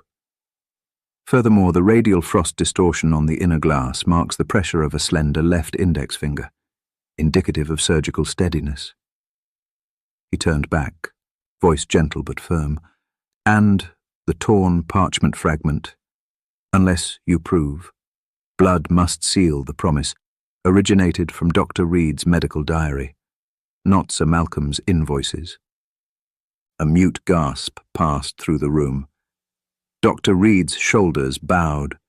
Poirot raised a hand. Before you speak, observe this final tableau. He gestured toward the mahogany table where the codicil lay sealed. Lady Thornton, you hold in your hands the power to alter destinies. Yet it is Dr. Reed's promise of care and her breach of trust that must be weighed. But justice in this house is not only punishment, it is restoration. He clasped his cane. Mes amis, we shall retire briefly. Upon our return, I will present my conclusions. I invite you to reflect upon the claims and confessions you have heard. In a quarter of an hour, we shall gather once more. He stepped toward the door, pausing. Remember, the truth requires both courage to reveal and compassion to accept. With that, Poirot departed, leaving the suspects in a charged silence, the final gathering poised on the brink of revelation. Chapter 16. The Reveal. The hush that fell upon Thornton Hall was near tactile as the library doors swung open once more, admitting Hercule Poirot alone. In his hand, he carried the sealed codicil and the fragments of evidence he had laid before the suspects at the previous gathering. Lady Thornton stood beside the hearth, while Sir Reginald Havisham, Colonel Grey, Dr. Imogen Reed, and Miss Penelope Cartwright formed a semicircle before him, each bearing the weight of the last week's events upon their shoulders. Poirot laid the codicil gently upon the mahogany table and tapped its surface with his knuckles. Mes amis, we return to conclude our inquiry, the moment of revelation. You have all provided candid testimony, confessed certain transgressions, and withstood the storm of suspicion. Now the little grey cells must do their final work. He turned to Lady Thornton. Madam, you have suffered most grievously, first with the midnight menace, then with the theft of your codicil, and finally with the fractures among your friends. Yet you displayed both courage and compassion throughout. He bowed his head respectfully. Your dignity has been beyond reproach. Lady Thornton inclined her head slightly, eyes fixed on Poirot. He shifted his gaze to Sir Reginald. Monsieur Havisham, your role as friend and critic exposed you to suspicion through the chalk residue and missing bar of your music manuscript. But you emerged unscathed. You are a man of principle, not of subterfuge. Sir Reginald dipped his head, a tight smile of relief passing across his lips. Poirot then addressed Colonel Grey. Colonel, your moral convictions and military bearing suggested both opportunity and resolve, but your footsteps were traced elsewhere in the hall. Your honour remains intact. Colonel Grey stood straight, shoulders squared, his steadfast gaze never faltering. He paused, scanning each face before fixing upon Miss Cartwright. Mademoiselle, your desperation led you to steal the codicil in a misguided attempt to save your foundation, and you attempted flight when shame overwhelmed you. Yet you confessed frankly, returned the document, and faced your consequences with humility. Miss Cartwright's lips trembled, but she managed a grateful nod. Poirot's gaze finally settled upon Dr. Imogen Reed. And now, Docteur, you stand as the lone figure yet to be absolved or condemned. You confessed to diluting Sir Malcolm's prescription and to orchestrating the midnight etching as a dire warning, but you insisted you did so only to save a patient's life. He paused, allowing the room to draw in breath. He held up the small magnifying lens he had used to inspect the frost. Observe once more the radial distortion at the lower right of the inscription, where the glass within bears the imprint of a single slender index finger. This mark could only have been produced by bracing an implement against the interior surface while working the exterior. Such precision requires a surgeon's hand. Dr. Reed's eyes fell to her own fingers, trembling within her gloves. Poirot replaced the lens and withdrew the vial of warming salts. These salts, used to soften the glass surface from the outside, were taken from your medical kit and heated in the pantry oven after your first delivery of medicine. You alone had both the means and the expertise to manipulate the glass without undue smudging. He laid the vial beside the codicil. Next, he produced the fragment of blotter bearing the words, "Unless you prove, blood must seal the promise." This cryptic phrase, Doctor, was not penned by Sir Malcolm, but lifted from your personal notes, your medical diary, notes I discovered in your chambers, a phrase of oath, repurposed as threat. He placed the fragment atop the codicil. Dr. Reed clasped her hands, face drained of colour. You are certain? Poirot's eyes remained kind but resolute. Beyond any doubt, the final proof rests in this. He retrieved the single left-handed leather glove, dusted with chalk. This glove was found beneath the piano bench at dawn. Its stitching is custom, and you lost it returning from the chapel corridor after midnight. It bears the same chalk on its fingertips as the inner sill, and its reinforced lining protects a surgeon's grip. Yours. The library was so silent that one could almost hear the steady drip of rain beyond the windows. Poirot laid the glove gently on the table. He turned to the assembled company. Dr. Imogen Reed, you alone combine the knowledge of chemistry, the dexterity of a surgeon, and the intimate knowledge of Sir Malcolm's routines. Your motive sprang from compassion, yet it veered into coercion, endangering a man's life to restore his gratitude. You must now answer, do you deny your authorship of the midnight message? Dr. Reed drew a steadying breath and met Poirot's gaze. I do not deny it. I carved the word murder to provoke fear, believing that only terror could drive him away from self-destruction and compel him to sign his codicil. I replaced his medicine with a weaker dose so that the nightmares persisted. I borrowed Sir Reginald's chalked manuscript to mislead suspicion. I used the key to your cabinet to obtain warming salts. Her voice broke as she spoke. I intended no great malice, only to ignite a spark of renewal. I see now how reckless I was. A collective exhale filled the room. Lady Thornton rose, moving toward Dr. Reed with measured steps. Imogen, your remorse is evident. You confessed everything. You endangered a life to preserve it, an irony not lost on any of us. She paused, gathering strength. I cannot undo the fear you caused, but I can forgive the motive of compassion. She extended her hand. Will you accept my pardon? Dr. Reed reached out, tears in her eyes. Thank you, Arabella. Your mercy humbles me. Sir Reginald and Colonel Grey stepped forward, offering nods of acceptance. Miss Cartwright crossed to Dr.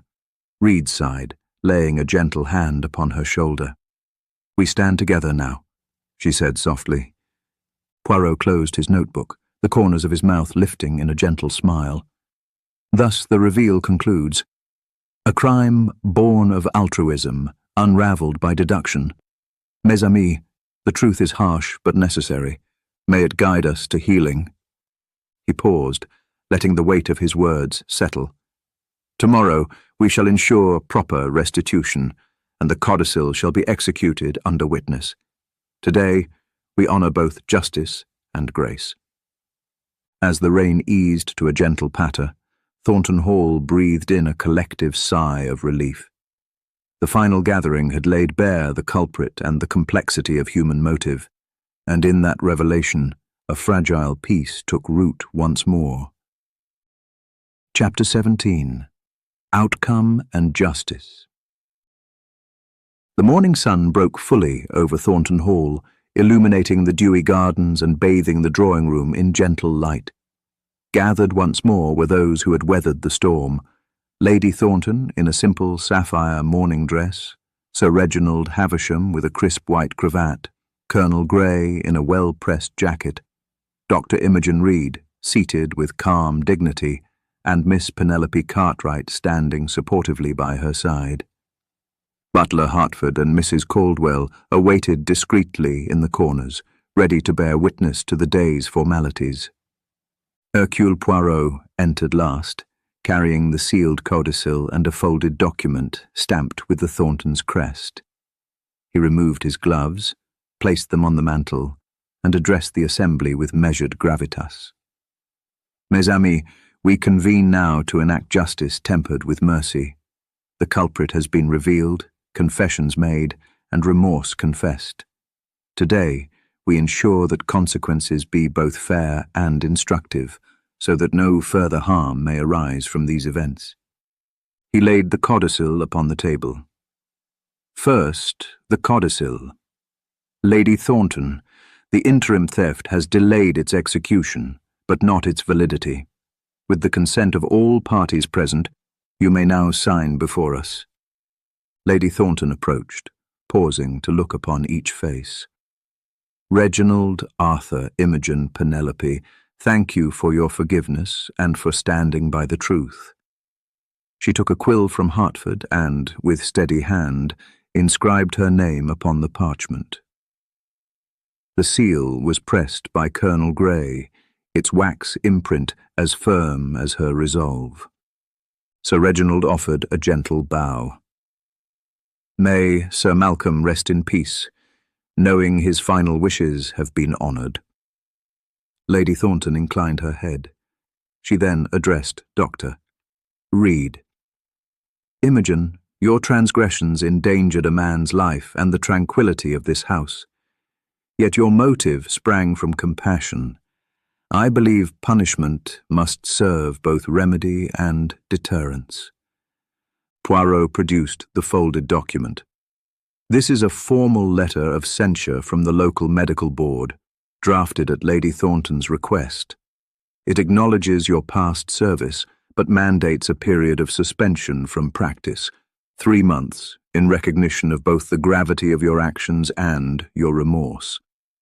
Additionally, you will undertake supervised community service at the Foundation to atone through healing rather than coercion." Dr. Reed's eyes glistened. She cleared her throat. "I accept these terms wholeheartedly. I shall serve with humility." Miss Cartwright stepped forward. "Madame," she turned to Lady Thornton, "I too must answer for my theft. I propose to use my personal funds and my lady's philanthropic network to secure independent funding for the Foundation, so that it never again relies solely upon Sir Malcolm's estate. May this act restore the trust I breached." Lady Thornton smiled with genuine warmth. "Your proposal honours both the Foundation and your integrity. I accept." Sir Reginald offered his hand. "Penelope, you shall have my support in organising a gala. Proceeds to endow the Foundation sustainably." She accepted gratefully, hope renewing her countenance. Colonel Grey turned to the assembled staff. "Butler Hertford, Mrs. Caldwell, your loyalty and discretion have been invaluable. I invite you both to attend the gala as honoured guests. Your steadfastness under pressure merits recognition." They inclined humbly, faces lighting with pride. Poirot folded his hands. "Thus, justice is served. Dr. Reed's penance through restraint and service, Miss Cartwright's restitution through renewal, and Lady Thornton's codicil executed fully. The household, once fractured, may now rebuild upon foundations of truth and compassion." A gentle stirring rose as each participant reflected upon this resolution. Outside, the gardens called with promise. Roses half opened on their thorny stems, pathways inviting morning strolls. Lady Thornton stepped to the window and drew aside the curtain. "Look, the frost is gone, and new growth awaits." Poirot joined her, voice soft. "Madame, the frost was but a fleeting veil. Now that it has melted, the garden's true colours emerge, vibrant and alive." She nodded, eyes misted with gratitude. "So it is with our hearts." He turned to the room. "Mes amis, I thank you for your trust and your courage. Though the path was fraught with peril, your willingness to face the truth has restored harmony." Sir Reginald stepped forward, assisted by Colonel Grey and Miss Cartwright. Dr. Reed offered a gentle bow of respect to Lady Thornton. Each small gesture spoke of renewed bonds, stronger for having been tested. Poirot tapped his cane lightly. "I shall take my leave now. But remember, the true measure of justice lies not in retribution alone, but in the chance to amend, to learn, and to grow. Carry this lesson with you, and Thornton Hall will thrive once more." With that, he donned his gloves and withdrew, his silhouette framed by the doorway. The hall, bright with morning light, felt transformed, a testament to resilience, redemption, and the restorative power of mercy coupled with justice. The mystery had ended, but the promise of new beginnings had only just begun. Chapter 18.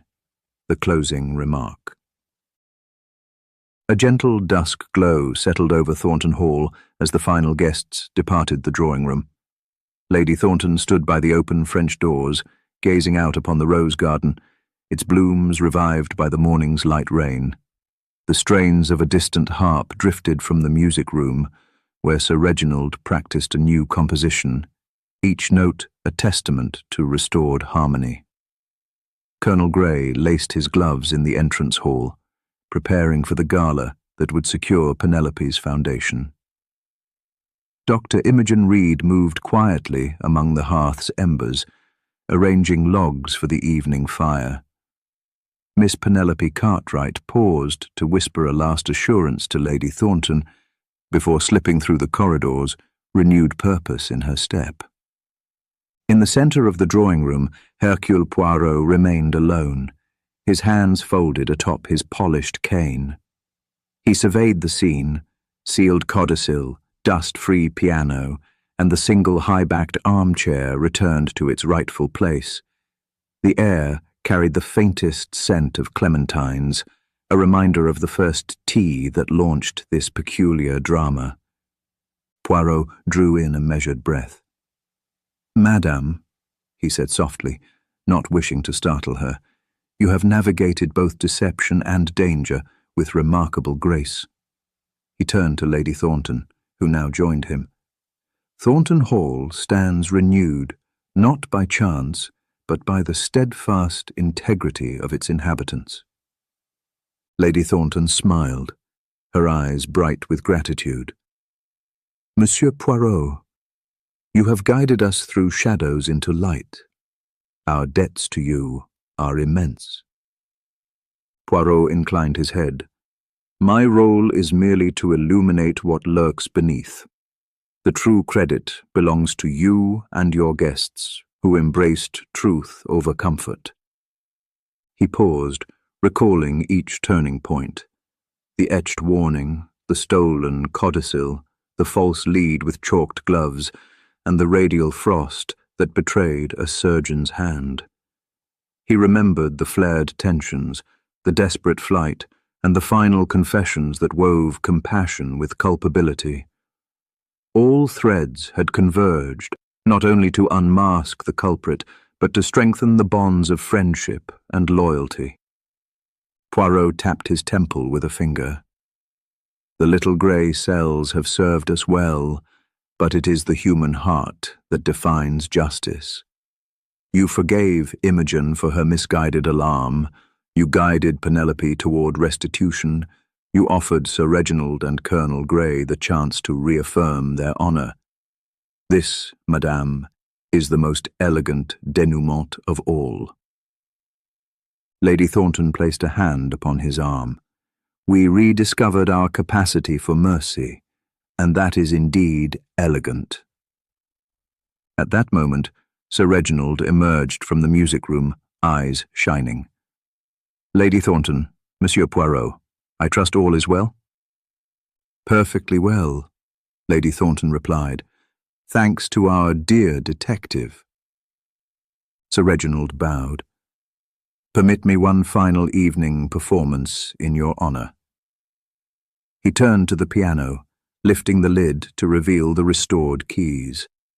With deliberate flourish, he began a gentle nocturne, a melody of hope and reconciliation. Colonel Grey and Miss Cartwright soon joined them in the doorway, drawn by the music's tender clarity. Dr. Reed paused in the hearth's glow to listen, her features softened by reflection. Even Butler Hartford and Mrs. Caldwell lingered at the margins, their day's labours complete. As the final chords faded, Poirot tapped lightly on the piano's polished rim. "Bravo, Monsieur Havisham, a fitting coda to our little symphony of intrigue. But now, my friends, I must take my leave. Lady Thornton's gaze brightened with warmth and a hint of regret. Will you not stay to dine, Monsieur Poirot? He offered a winning smile. Madame, my appetite is for justice, and that meal I have already savoured. He swept a courteous bow. Time calls me onward, to new puzzles, new chapters. Miss Cartwright stepped forward, voice soft. Your guidance has changed our lives. We shall raise a glass to your health at tonight's gala. Poirot's moustaches twitched in pleasure. A most generous gesture. I shall imagine the sparkle of celebration from afar. He turned to Dr. Reed. And you, Doctor, may your hands, once instruments of fear, find peace in healing. Dr. Reed inclined her head, her eyes bright with determination. With your pardon, monsieur, I shall devote myself to that purpose. Poirot's gaze softened. Then my work here is done. He touched the brim of his hat. Au revoir, mes amis. May Thornton Hall remain ever a sanctuary of truth. With that, Poirot stepped through the drawing-room doors into the corridor. Footsteps echoed briefly, then faded. In the wake of his departure, a gentle hush prevailed, one of contentment rather than foreboding.